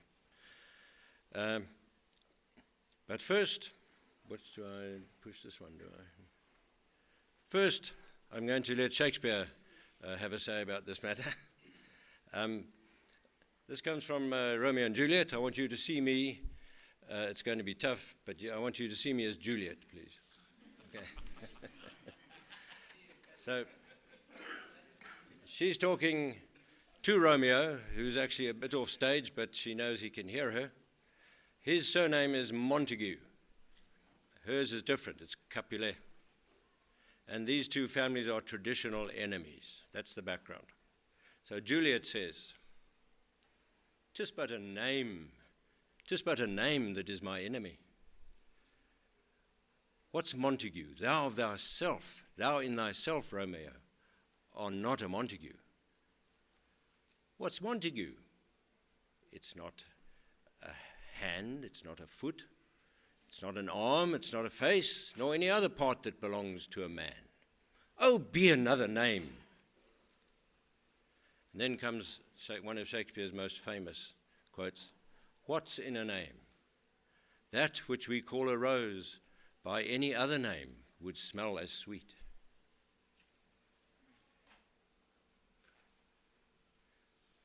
You'll be pleased to know that Romeo was willing to change his surname. As it goes on in the text, he expresses his willingness to do that. So Shakespeare is here bringing out for us that a name is just a name. It's not the identity, it's a label for an identity at most, a bad label probably. So internet domain names, these are just some examples. The video showed many more. You'll notice that Hong Kong one, by the way, that's an example of an internationalized domain name. Each domain has a unique registrant. So that's one thing about internet domain names that is not shared by people's names. There are many Duncan Martins in this world, and I'm sure you've all had the experience of finding how many people Google will find that has your name. So our names do not define us uniquely or identify us uniquely. They're not unique labels. And indeed, registrants of internet domains may have many domains that they use as a name. This is very important too. I think Pierre touched on it. Registrars are not authorities. They do not act with governmental or any other authority. They are businesses. It's true they have licenses, but they are businesses. They are highly competitive, online self-service mostly. They don't care who registers for most domains, mostly. It's first come, first served. And this leads to a number of problems like cyber squatting, where a party that has no interest in the name, but knows that there is another party that will be very interested in the name, nevertheless jumps in and wins the first come, first served race, and then tries to extract a rent from its ownership of that name. There's also the problem of defensive registrations, where a company feels forced to register a name that it didn't want, but it registers it so that no other party, in particular no competitor, could take the name and start using it. There are, of course, intellectual property problems that arise or disputes that arise, and generally the domain name industry does have dispute resolution processes that try to avoid the going to court. But there is, of course, always that final option. So I'm just giving you a picture that we're talking about a domain name industry in which the participants are registries and registrars. They compete with each other. They are subject to some legislations, but basically it's a business. It should not be thought of an activity of authorities. Here's some stats. The first set of stats I'll show you concern the new global top-level domains that ICANN announced and Pierre introduced. And then I'll show you some general stats covering the internet as a whole. So the new global top-level domains, they have been delegated on from about April 2014, an ongoing process. As of a few days ago, there were 739 active domains. Active means making delegations into the second level. Of those delegations, there are a total of 7.1 million as of a few days ago. 7.1 million registered subdomains under the new top-level global domains. This is now looking across the internet as a whole. As of a few days ago, 294 million domains in total. 6.5% annual growth rate, pretty good growth rate.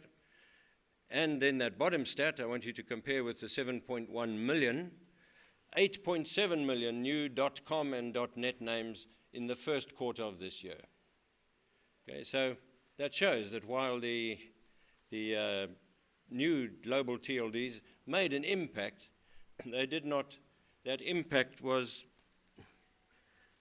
stole perhaps 40, 50% at most from registrations in the .com and .net domains. 8.7 in one quarter, first quarter of this year, versus 7.1 million over the 18 or so months that have elapsed since the global domains first went live.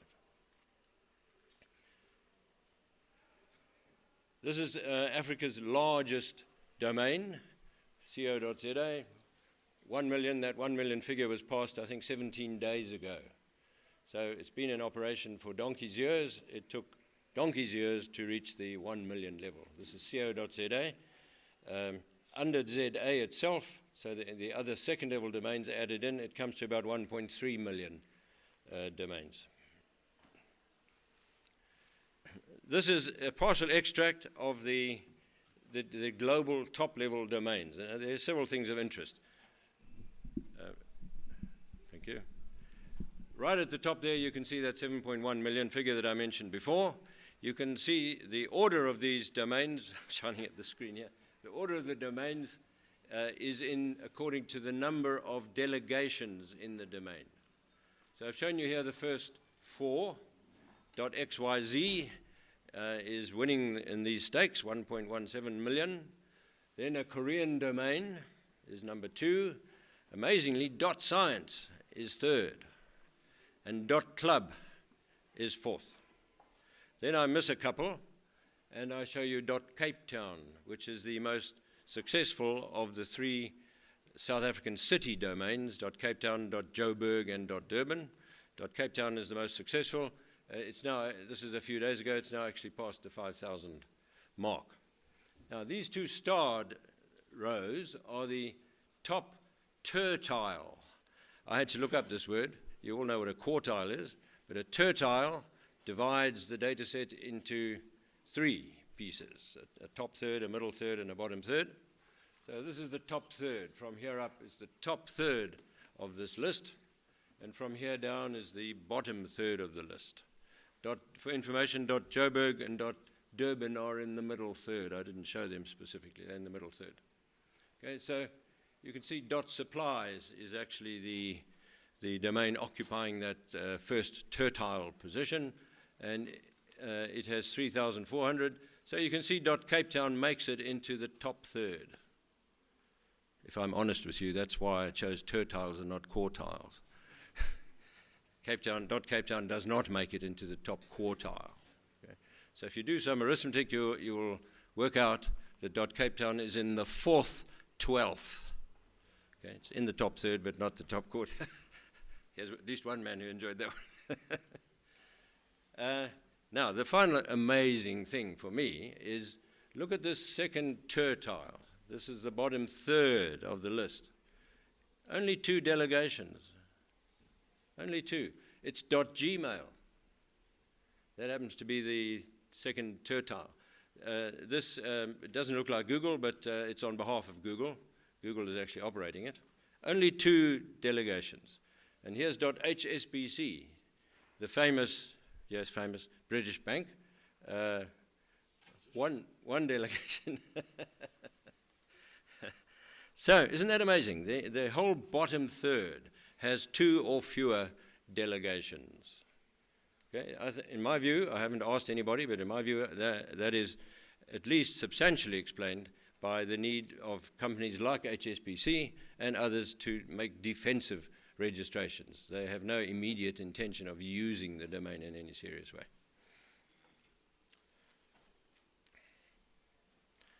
Okay, now the last part of my talk is the user's take on domain names. By user, I mean any party who registers a domain name through a registrar. By registrar, I mean any entity that's authorized to accept registration, to register new domain names within specified high-level domains. Some domains, like .za, .ke for Kenya, are not available to end users. Only the second-level domains like .co.za, .ac.za, only those are available for registration by users.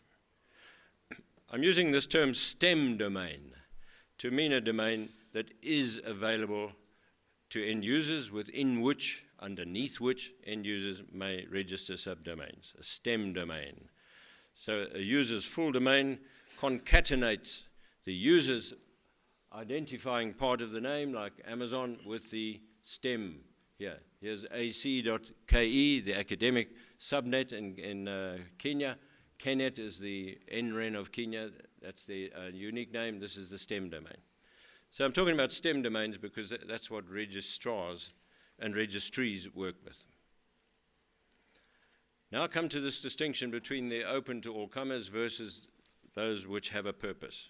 I'm using the word targeted STEM domain to mean a domain that has an intention, an intended purpose, and has eligibility criteria for its registrants. Generally, some entity that has the trust of this target community is appointed to moderate and control the compliance with the eligibility and purpose restrictions. There are various other names for these things. Typically, educational domains are in this category, targeted, like the top-level domain .edu, ac.uk for the academic, and so on. Governmental domains, .gov typically, .gov.countrycode, .mil, these are targeted domains that are moderated. Here are some commercial examples from the UK, .ltd.uk and .plc. These are for private and public limited corporations. And they have eligibility criteria. The corporation must be duly registered under UK company law, and they have criteria concerning the name. The name must reflect accurately the registered name of the company. So these are examples of targeted STEM domains. If you're not targeted, then I call it a catch-all STEM domain. Many STEM domains have no intended purpose, no eligibility criteria, accept all domains on a first-come, first-served basis from all comers worldwide, often called open domains. Here are some examples of open domains.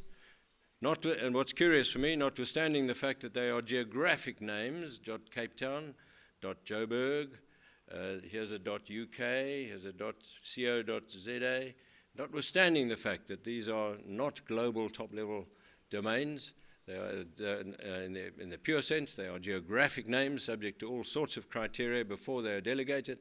Nevertheless, they are catch-all STEM domains, no rules as to who may register under them and for what purpose. Now, going forward, I'm asking the question, if we look at African country code TLDs, okay, or is it appropriate for African country code top TLDs to have catch-all subdomains? Are they okay? I'm saying yes, they are. There's a demand for them. You can have them. There are many parties who are in your country, many others who are not in your country, but who wish to associate themselves or be seen as associating themselves, branding themselves as associating with your country. So yes, that's okay. No problem with that. My recommendation to African country code TLD admins is allow this. Allow second-level catch-all STEM domains. Here are some examples. You could choose a .web.yourcountrycode, .co.yourcountrycode, and so on. It's important that these domains work well. Okay, so you must ensure adequate registrar channels to sell them, reliable registry services, and competitive pricing. You're competing with the big boys. You're competing with the world when you go for a catch-all domain under your country code domain. Now I'm asking the same question about targeted subdomains of African CCTLDs. Are they okay? I say they are. They serve defined communities. They meet a need. If they meet a need of a defined community, then do it, meet it. So my recommendation is encourage communities within your country to apply for their own targeted STEM domains. What you must have is a respected, accepted by the community, a credible moderator organization is essential, and you must again ensure good registry services and email forwarding services may also be required. Here's a list, as my last line, here's a list of possible targeted subdomain names that you could think of. Okay? I won't take you through them all, but each of them is a name that would be suitable if you can find a community in your country that wants it and that can nominate a moderator that that community would trust in order to take it on. So there are many, some for banks and towns, some for cities. Grahamstown is probably not big enough to want to be interested in a top-level domain name like .Grahamstown. But what about .Grahamstown under ZA to fulfill a need, and so on. Thank you very much.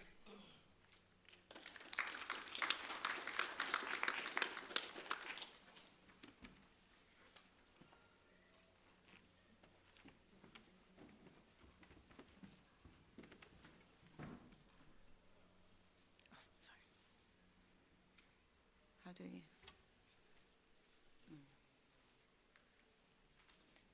Jimson. Yeah, it's just.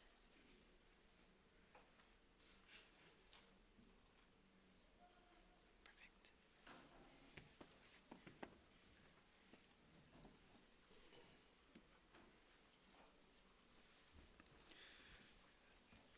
Distinguished delegates, friends, ladies and gentlemen, it's indeed a great pleasure to be here these past days. Very interesting. I could see many people that are highly interested in the future, and I see a future in what we are discussing, that is creating opportunities, creating new jobs, creating wealth. There is great amount of wealth to be created in the African DNS industry space through community activities, individual strategies and vision.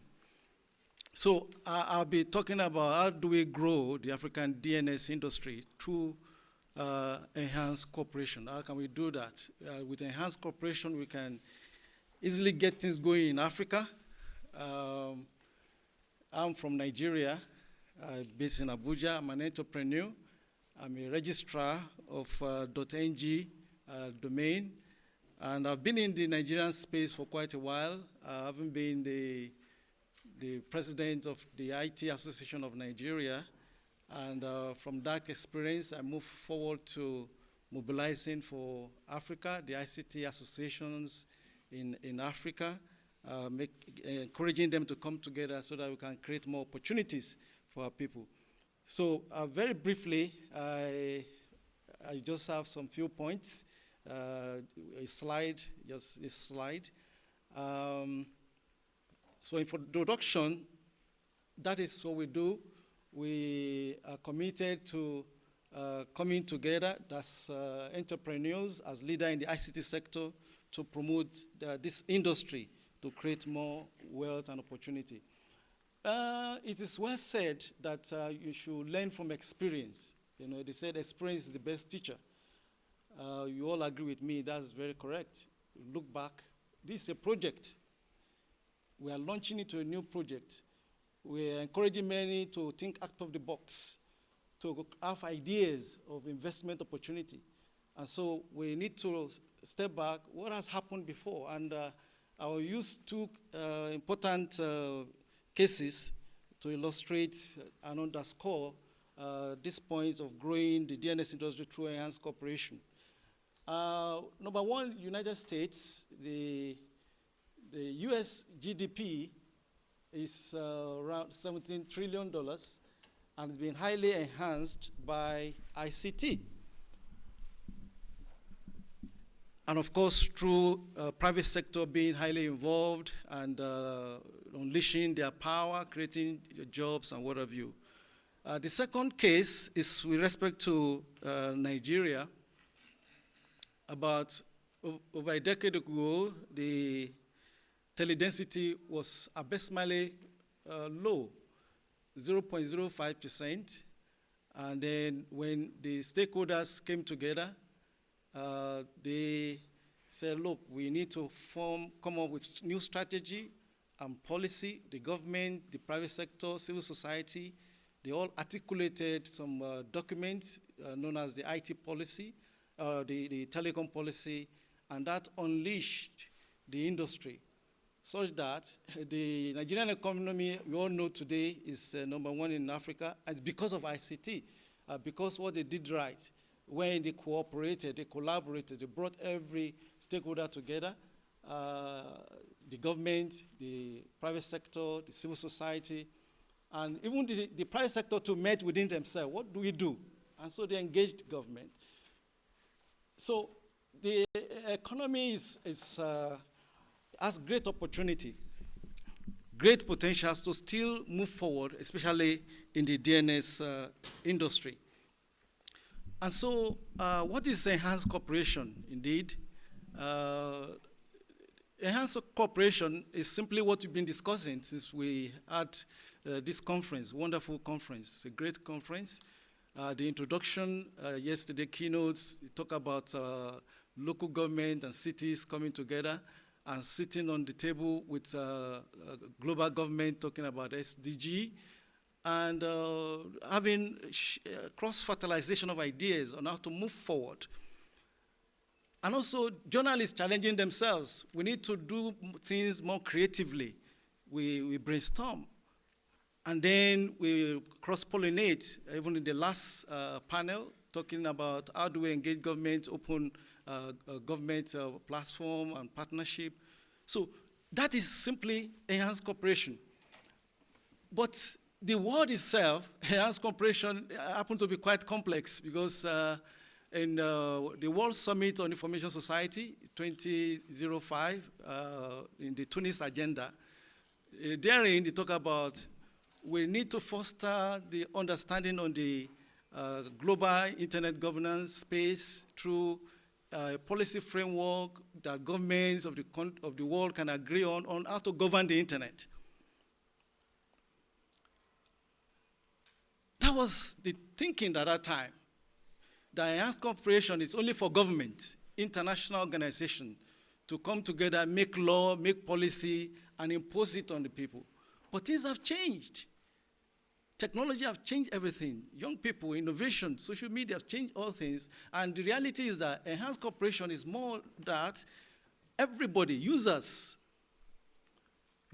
are the determinant of where to go, of progress today. Users make demand on what should happen. And so users should be on the table. Business people need to be on the table because they are the investors. They need to invest. And of course, the government too, they need to be on the table. And where this is working perfectly is no other place than in ICANN, where we have all the stakeholders, the business people, like as the introduction was said, we're part of the business constituency, the civil society, they at large, the government too, they have their part. So that is being simplified in ICANN, the process being simplified in ICANN. And we're making some progress, good progress. So for African GTLD to really make progress, there is need for all stakeholders to come together. And the truth is that in Africa, if government does not move, nothing moves, invariably, at least from my part of the continent.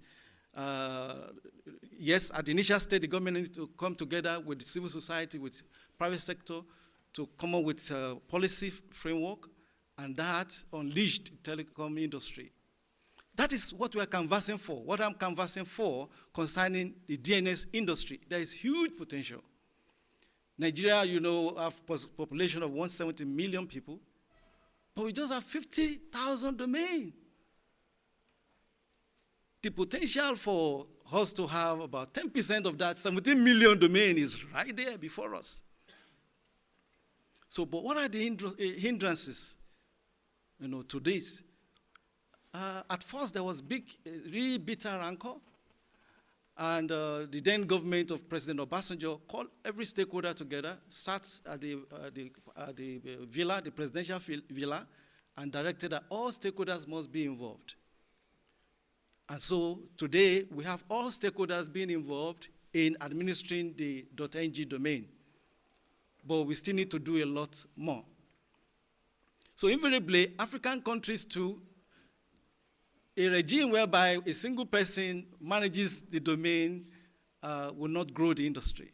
The registry will not really grow the industry. There has to be confidence. So confidence is so important. Trust is so important. We need to handle the demand side. People need to have trust that, yes, in this space, they can handle this. The managers of the GTLD can really manage it, and because they can manage it, they will invest in it. In Nigeria, there are many .com, .org, but little of .ng. So this is so important because identity also matters. Our identity, our cultural heritage matters. So if we project our GTLD, it projects our identity, especially in a globalized world. There's a connection with the SDG, the Sustainable Development Goals, in Goal 1, ending poverty. There's the opportunity in the DNS industry for that. And also Goal 11, Goal 17, talking about multi-stakeholder cooperation and using enhanced cooperation. So the future is before us, and we need to embrace it.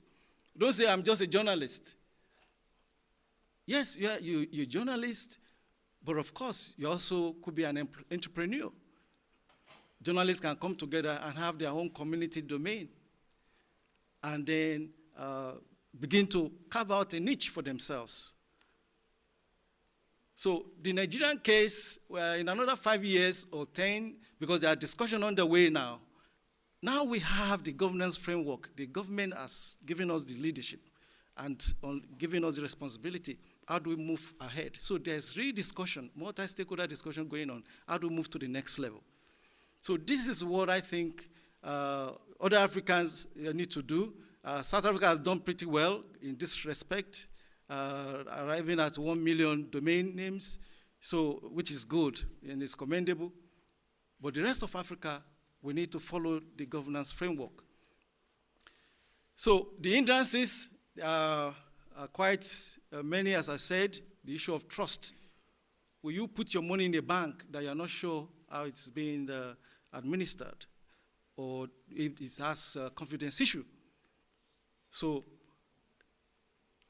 we need to address this issue through cooperation, through listening to each other, and through having such opportunities like this. And I'm happy that ICANN is committed to engaging through this strategy. The Vice President stakeholder engagement is being very much engaged, and in AFICTA we are also committed. In fact, it's based on this that AFICTA was formed to mobilize ICT professionals to invest more in the DNS industry and to engage with this new opportunity for wealth creation. President Obama said in Kenya when he visited, that it's only when we enhance our individual potentials, private sector, civil society, even the academia, we unleash our potential. We allow everybody to be involved, that we can maximize our potential for development. So this is the truth we are bringing home, that as youth have a mindset that, yes, there's opportunity here, a gold mine in the DNS industry. But the hindrances are those things that we can easily surmount if we put our heart to it through enhanced cooperation. Thank you very much.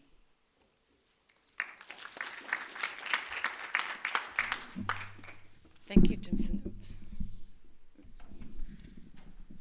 And last presentation will be for Mike Silver. I think. Yep.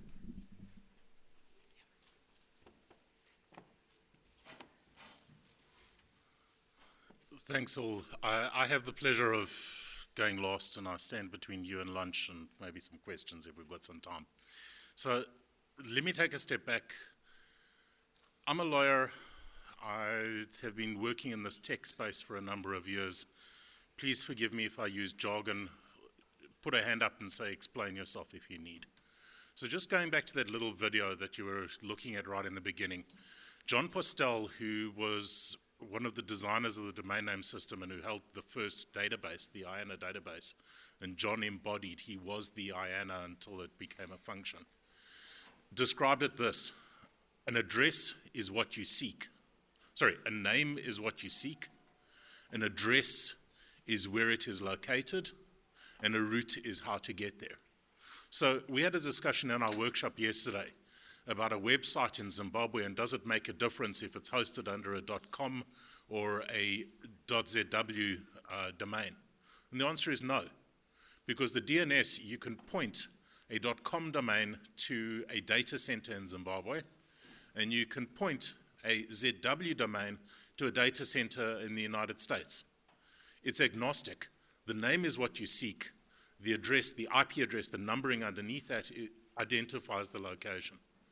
And so the DNS is an incredibly powerful tool. As Pierre indicated, there are attempts to manipulate, so we need to secure it so that people don't guide you to the wrong places and send you to nefarious places.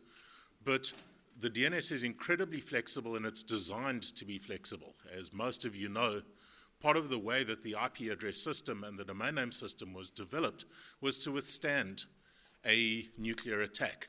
So if you took out one node, it didn't rely on a single central node, but it could replicate.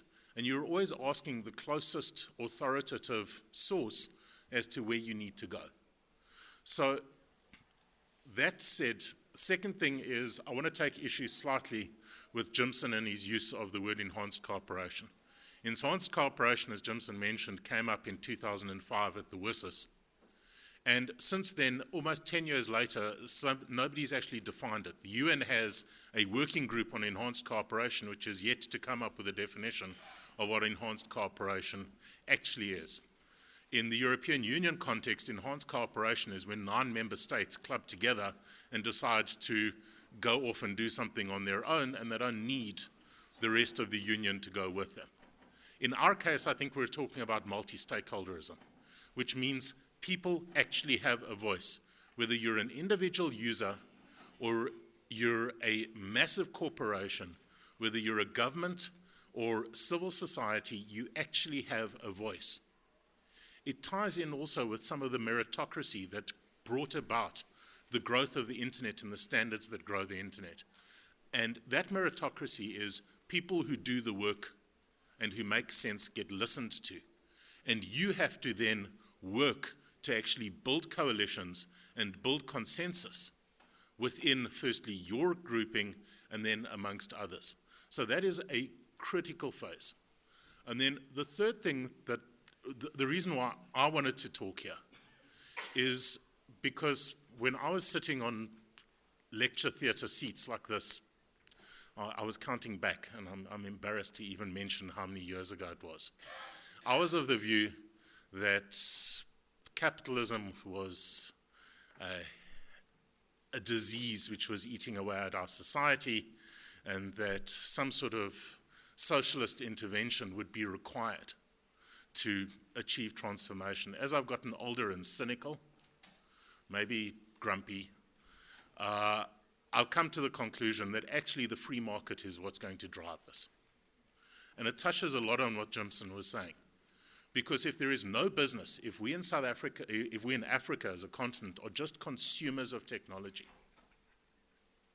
all of our money goes out of the continent, but more than that, we become passive. We do not master our own destinies. So I tend to find, and it's partly because of the company that I work for, partly my experiences, that there's got to be business sense, because if you have business sense, then people have the incentive to attend these meetings, to participate, to cooperate, to draft, to move agendas forward. Because if you're part of civil society, no disrespect, and as media practitioners, you're covering both, you don't have the luxury of money or time to devote on some of these esoteric areas. But if there is business associated, people find the time because their livelihood is at stake. And then hopefully, and this is again what Jimson was talking about, is bringing in the fact that you're not just, if you're sitting in South Africa or Rwanda or Nigeria, you can't be an island and say, well, I'm just here to make money, because your community is talking to you. And you have the ability to look at vertical and horizontal slices. So you might be a business which is associated with and competing with similar businesses, and Duncan was touching on this from around the globe, but you're also based in a locale. And you've got to talk to your local people because they're going to be primarily your customers. So that very long introduction aside, let me move very quickly to just explain what I wanted to talk about, which is the DNS value chain. Because in order to achieve competition, at the advent of ICANN, what we did is we broke up the registry, so the people who run the database, the directory, and the registrar. This slide is available on the ICANN website. Just look for DNS value chain. You don't even need to take a picture. Oh, pointer. Thank you. So we at ICANN are up there, coordination layer. To me, we should actually be on the side because we're not really part of the layers. We're just a coordinator. Hopefully we don't actually influence too much. We help people make and implement policy. But one of the key issues and why the US government created or recognized the creation of ICANN and pushed for it was to create a split between registry and registrar. So the registry is really this wholesale over here, and the registry runs COM, ZA, NET, TK, etc. Technically, there can only be one registry operator for a registry because it has to have a single authoritative database. It then gets distributed to multiple locations so that people can access it. But what you can't do is have one person who says, okay, you've bought MikeSilber.com, and somebody else who said, okay, and you bought MikeSilber.com, and then there's a conflict between the two. So there's got to be a single authoritative database, that's the registry. But previously, when you had the registry, the database, and the seller, the registrar, who sells those names, or leases them out if you want to be more technically correct, prices were high, there was no competition in the market, and it created a monopoly situation. So the first thing that was done was splitting this registry operation and the registrars. So the registries sign a contract with ICANN to run a top-level domain registry. Country code registries don't sign a contract. It's a historical thing that was introduced in terms of which they have their delegation by virtue of their undertakings to their local community. Registrars are accredited by ICANN. So there's no contract, but there's an accreditation agreement which says they agree to abide by certain rules and behaviors in how they deal with names, what they do to their clients, how they treat their clients, how they treat the global public interest. And this is often where you find law enforcement coming in, because law enforcement wants to know, to whom does this name belong? We want the information, we want the details. So there's a lot of interaction with law enforcement over here. And then there is another layer which has been developed. Largely this market was broken open by I think they're the third largest registrar in the world, which is a company called Two Cows. And their idea was, there are a lot of people who want to sell domains, but who don't necessarily have the expertise or time or inclination to go through this process to become a registrar. Let's make them resellers, and let's have an attractive reseller program where they'll sell names through us. Why? And that is because there's not a lot of money to be made in selling names. This is something that Jimson didn't touch on in detail, but he'll agree with me. Most of the money that you get when you sell a name is not the name, but the hosting, the email, the security, the certificates, all of the associated services that come with the name. That's where the real money is. In fact, many registrars or resellers give the names away. They bundle them. So if you buy a hosting package for a website for $10, $15 a month, they'll throw the name in as a giveaway to try and keep you loyal to them. Obviously, you can move your registration to a different registrar. You can move your hosting somewhere else as well. But they want to sell you a package and they want to bundle you a package. Why? Because there are very few of us who actually have the technical expertise to keep our own websites up and running. And in this day and age, it's no longer a good idea to keep your website up and running on a machine sitting under your desk. Because if there is a power outage, your website disappears from the web. If there is a connectivity outage, your website disappears. So you want your website, especially if you're doing e-commerce or something critical on it, you want that to be sitting in a data center where people have got secure power, secure connectivity, all of those good things, so that you remain up. And so that's really where most of the business is. If you look at the world's biggest registrar at the moment, GoDaddy, they sell hosting. Names account for a very small percentage of their revenue. And that's when we come in. We're sitting over here. We're the registrants. We're the people who are paying the money to get the names. And the reason why I think that we need to look at this is because I think this is critical for Africa. If we want to be participants in the discourse on policy issues, one of the ways of driving that is for us to be participants in the value chain as well. If we are simply passive recipients and consumers of services rather than driving, we send money out of the continent, but secondly, our voice is the voice of a supplicant. We are not the people setting the policy at these levels, up there and here as well. We then become the civil society, and unfortunately, civil society's voice is often quite weak because they don't have the time and the resources that people who make money do in order to drive these agendas forward. And that's part of the reason why I wanted to talk to you today as media practitioners. Firstly, so that for your own publications, for your own initiatives, that you look at how you can add value and what services you can provide. But secondly, how to advise consumers what value they can obtain. And then the last point that I wanted to make, and this is a point that I've debated a few times with Pierre, is do we want to grow more African registries? And Duncan was talking about that a little bit. Do we want to grow more African registrars? Do we want to grow more African resellers? And my view, it's a personal view, it's not an ICANN view, is that the easiest place to start is as a reseller. You buy wholesale, you sell retail, you make a margin, you add value, you get to understand the industry. If you or I try to climb in over here tomorrow, we'd make a mistake. No doubt, we don't have the experience. What is the biggest differentiator in Africa in the last 10 years? It's mobile telephony, and then as a subset of that, it's mobile payments that have become associated. We have managed to bank the unbanked in Africa using mobile technology. No American or European registrar understands how to integrate local payment systems. They're expecting people to enter a credit card on their website to buy a domain.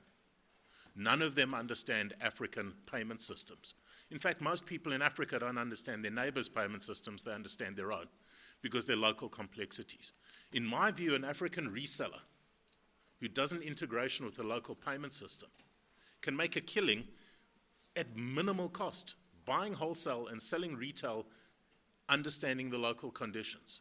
Throw on top of that hosting, email, other services, and you've got a little business with minimal capital outlay. Once you understand that business and you've grown it, then you do want to climb the stack. And then you do want to get into being your own registrar and not just buying wholesale from others. So that's my view. One last comment. Duncan was talking about Gmail and HSBC with 2 registrations. That's because those names were set up for internal use. They may change their minds at some stage, but you don't necessarily want to give southafrica.hsbc to me, because then I'm going to pass myself off as part of HSBC. So they've got strict, closed, moderated rules in Gmail and HSBC and many of these brand names to actually keep it for internal use and to actually enhance the trust and reliability that's felt within the system. You've seen the picture. We don't need to worry. Oh, there it is again. This is some of the thinking. You know, MTN is one of the African brands that has registered a top-level domain. They may land up actually giving you and I a name. BMW is a global name. Well, maybe if I've bought a BMW, they'll give me a name. What's more likely to happen is you're going to find that my engine management system is actually going to get a unique naming convention so that it can communicate back with head office. There are really interesting things that are happening at the moment amongst the brands, amongst new top levels, and in my view, Africa needs to participate not just on a civil society policy level, but as part of the business, because as part of the business, we can actually drive an African agenda within this initiative. Thank you.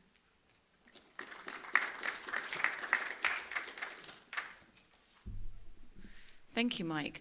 So, are there any questions for any of the panelists? And I think there'll be a mic. Can I take this? Yep, please. Over there in red. While we're getting the microphone, lunch will be just served outside once we're done. So not much of a commute.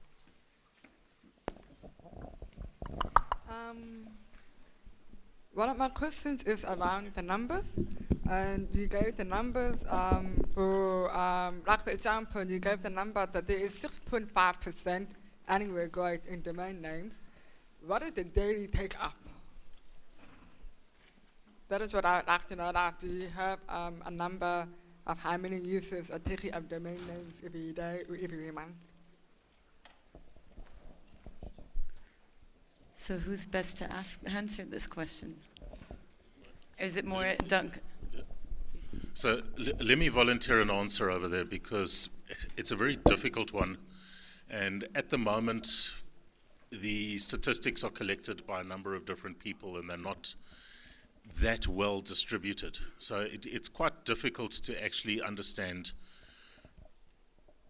the exact number of names that are taken up. So VeriSign, who runs CommonNet, issue a biannual report, so we get to see where they are. They do some analysis and trend analysis on who else is registering and where you're seeing numbers go up and go down. One of the developments that we've seen in recent years is what we call portfolio investors. So people who've started investing in portfolios of names. Now, some of them, as Duncan said, are cyber squatters, people who are trying to extort rent from a trademark holder. More common, and that's actually become a really minor portion of what we're seeing. Domain investors tend to choose names that they think may have some value, and people may go there. Sometimes they typographic errors of famous names, sometimes they are famous names, often they're just generic names.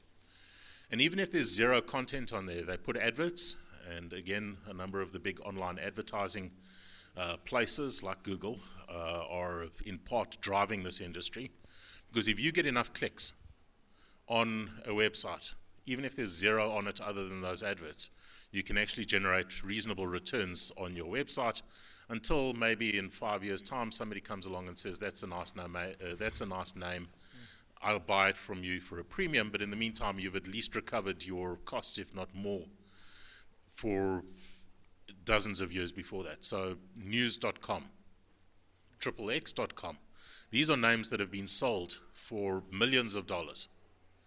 Now the top level domains, also very expensive process, a split between premium and non-premium names. So it's very difficult to give you an exact answer. And at the moment, there is work being done at the Internet Observatory, which is part of the African Pacific Regional Internet Registry. And they're doing some research to see how they can gather some of these stats. But at the moment, the stats that we get are somewhat imperfect, especially because they're skewed because country code names don't report their stats. Top-level domains or generic top-level domains do report their stats because they pay ICANN a small tax per name that is registered. So we at least see most of that.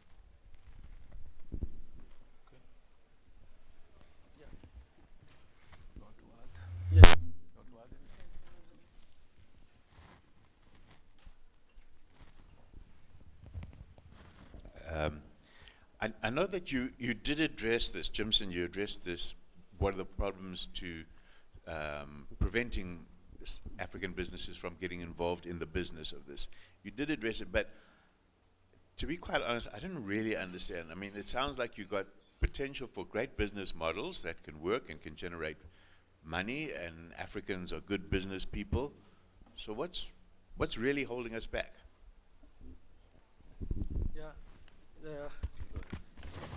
Excellent question. One thing about business people is that they don't want to lose their investment.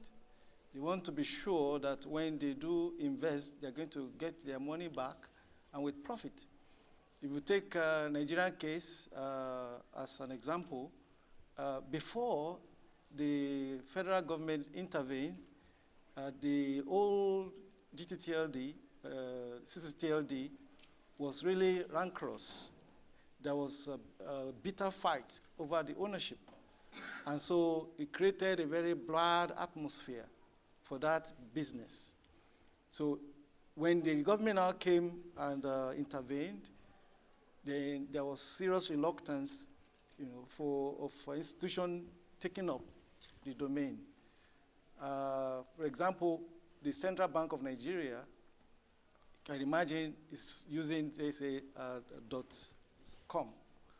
So if today it embraces .ng, then you see there'll be a bandwagon event that is other banks taking it up. So confidence is the issue that needs to be addressed. So investors, they are concerned about their investment.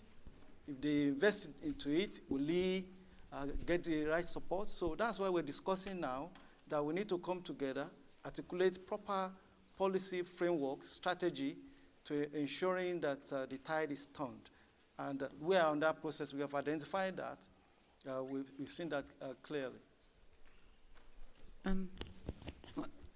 Just 1 minute. We have 5 more minutes before lunch, so probably another answer into question. I just wanted to add to it's a good question anyway. Today, Africa only has 8 to 9 registrars, actually, meaning accredited registrar by ICANN. None of them is making any profit. And one of the reasons being that, of course, before you are accredited by ICANN, it comes with a cost. You have to pay something on that. But the issue now you are going to face is your insurance. You have to be insured, you insure your business. And registrars today are telling us, at least from Africa, that the insurance companies fail to see what their business look like. Some of them cannot go to the bank to have any, So this is a big issue for Africans. So some of them are just being insured by kind of US, insurance companies. So they are sending money to the US to be insured. So then we need to work on the African environment, at least so that people get the insurance, within Africa, but not to be sending money outside Africa. It is a big issue for them, and we need to work on that, for instance. And this is a big issue for Africans. Sorry, I was just assuring Pierre not to worry, it'll be sorted. It's on the agenda for the next board meeting. I'm shepherding a resolution in that regard. Let me disagree with my colleagues. Personally, I don't think it has anything to do with government intervention, nor do I believe it is anything to do with the obstacles that African registries face, though they do make their business more complex. I think there are 3 issues in my view. The first is domains are commodities, in this day and age, unless, as Duncan pointed out, you're talking about specialized domains to deal with a specialized product or service that you want to be specifically associated. The rest, it's commoditized. Go and register a .com for $7 a year, less if you're taking hosting with the name. Go and register a net and org, a .tk for free if you're willing to be associated with a country code that's become notorious for spam. But there are dozens of options and opportunities out there. So the first thing is, in a commoditized environment, you need to be cheap, you need to be efficient, you need to be effective. You also need to market yourselves and differentiate yourselves. And I think the reasons why Africans have not been doing that is because of a combination of a lack of confidence in ourselves. We associate, and what Jimson was saying, no, the central bank uses a .com because it has more legitimacy than using a .ng. So we need to actually take pride in ourselves. We can do it on this continent. There is nothing to be embarrassed or ashamed about in using our country code. The second thing is that there is a drive of investment in infrastructure. I'm biased because my employer, I do have a day job, is focused on this, but fiber optic connections, carrier neutral data centers are springing up all over Africa. That is going to be a critical driver. And then the third issue is lack of awareness. Africans are not aware, they're not watching this, that there are opportunities. And again, my view, maybe because I'm risk averse, is that you start off small and you start playing with a portfolio. Then you start selling names and associated services. Then you become a registrar. Then you look at registry operations potentially into the future. Many of our colleagues want to go in at the top level and say, we want to start at the top.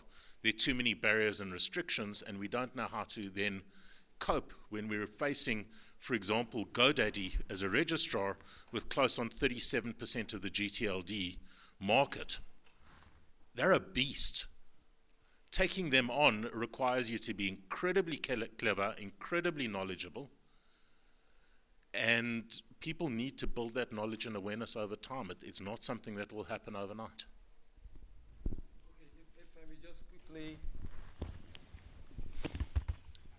well, the issue of enhanced cooperation, just to clear that part quickly, I am a member of the CSTD working group on the enhanced cooperation, and it's correct, there's been no definite definition yet, but from the business community, we are very clear that, look, we want to enhance the cooperation, it should be bringing in all stakeholders together. This is from our perspective. And the angle of government that I mean is that if you go to many government officers in Nigeria today, 90%, over 90%, they use yahoo.com, they use gmail.com. Even though they say, oh, embrace.ng, but they themselves see there is no political will, no policy framework to push it. So that is what we're trying to address, and it has a bandwagon effect in Africa. Once the government moves, then it carries the society along, at least working together in an enhanced form. Sorry. Okay, I think we only have one question possibility, if anyone's interested before we go for lunch. Any questions? Yes, please. I think it's for Pierre. You touched on the US MOU with ICANN, and that it has been renewed just for 1 year. Just maybe some clarification on that and the US's intention. Why 1 year? And who else can have such a relationship with ICANN? Thank you. Thank you very much for that question. I will touch on it, and obviously my colleague will also come in. He's on the board, so he.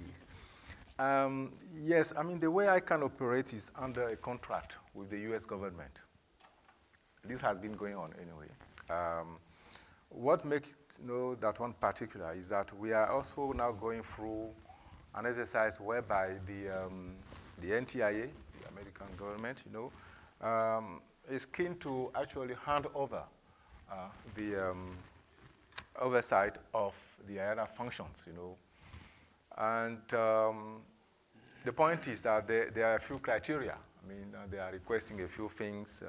You have to keep internet, you know, of course, single interoperability, secure, all of those things are there. But they're also saying that it has not to be run by a government or a group of governments, you know, which is, it's not about the United Nations. It's not about specific, you know, country. It has to be a platform to guarantee those different criteria. But normally, the contract, you know, it's always 3 years contract. But the one we are kind of, you know, under now ends end of September, you know, coming September. But at the same time, we are not ready enough to actually table that platform that the US government is looking for, because we are still working on those things. I mean, the community is working. We have so many groups working on a platform, which specific platform we are suggesting to address the issue of oversight of the IANA functions, one part, but also one document we are developing on the accountability to ICANN, because once we stop that contract with the US government, then how is ICANN going to be accountable? So you need to also have this in mind. So because we are not yet there, the US government then decided to extend the contract only for 1 year, so that we are in a position to table the proposals for the US government to react on that, and then we have time to implement, you know, whatever platform we agreed on. That's why we are talking about 1 year, you know, extension of the contract. But the US government also said that it can also be extended for yet 3 years' time. Of course, question you may be putting is, some is on the literature, there on the article saying that, well, is the US government really willing to hand over this thing? I mean, these are questions being put, but no answers for that. But at least for those who are following the US, you know, politics, know that, okay, we are heading to elections, and there might be change, you know, in terms of, you know, of course, president is going to change. Whoever going to win might come with kind of different stance on this oversight thing. We don't know yet. Yeah, but that's also, we wanted to have this momentum. That's why, that's what explained the 1 year contract as of now. Okay? If I can add very quickly, maybe there's a little bit of confusion in terms of the naming convention. So ICANN used to have 2 contractual instruments binding itself to the US government. The first was a memorandum of understanding, which set out certain modes of operation. The second was a highly technical procurement contract, which goes back to John Postel's days, where the US government buys the IANA service from ICANN at $0. So it's a zero-charge procurement contract for ICANN to operate the service, run under procurement, US government procurement regulations. And it goes back to when John Postel at USC was performing the same service. They used to buy it from him at $0. So what happened is about 4 years ago, we allowed the MOU between ICANN and the US government to lapse. And instead we put in place an affirmation of commitment where we recognized each other and we recognized ICANN has certain responsibilities. So that's ICANN growing up and behaving like an adult, but the procurement contract for the IANA contract still stays in place. Now what the US government is saying, we think that you're mature enough that we're now actually going to let somebody else run and oversee the procurement contract. You come and suggest who's going to oversee this procurement. And there have been a number of suggestions. A third party, ICANN itself, there have been various approaches. At the moment, the view is generally that ICANN as a structure with some changes would be an appropriate place for that function to continue, but the maturity that it had reached is not yet adequate for it to be cut loose, and that needs to be enhanced. So at the moment, what Pierre is talking about is 2 parallel streams. The one is to deal with the practical day-to-day operation of IANA, highly technical, in some respects quite easy, And the other one is prove to the community that you're mature enough to be the entity that oversees IANA without an adult in the room. A little bit more difficult.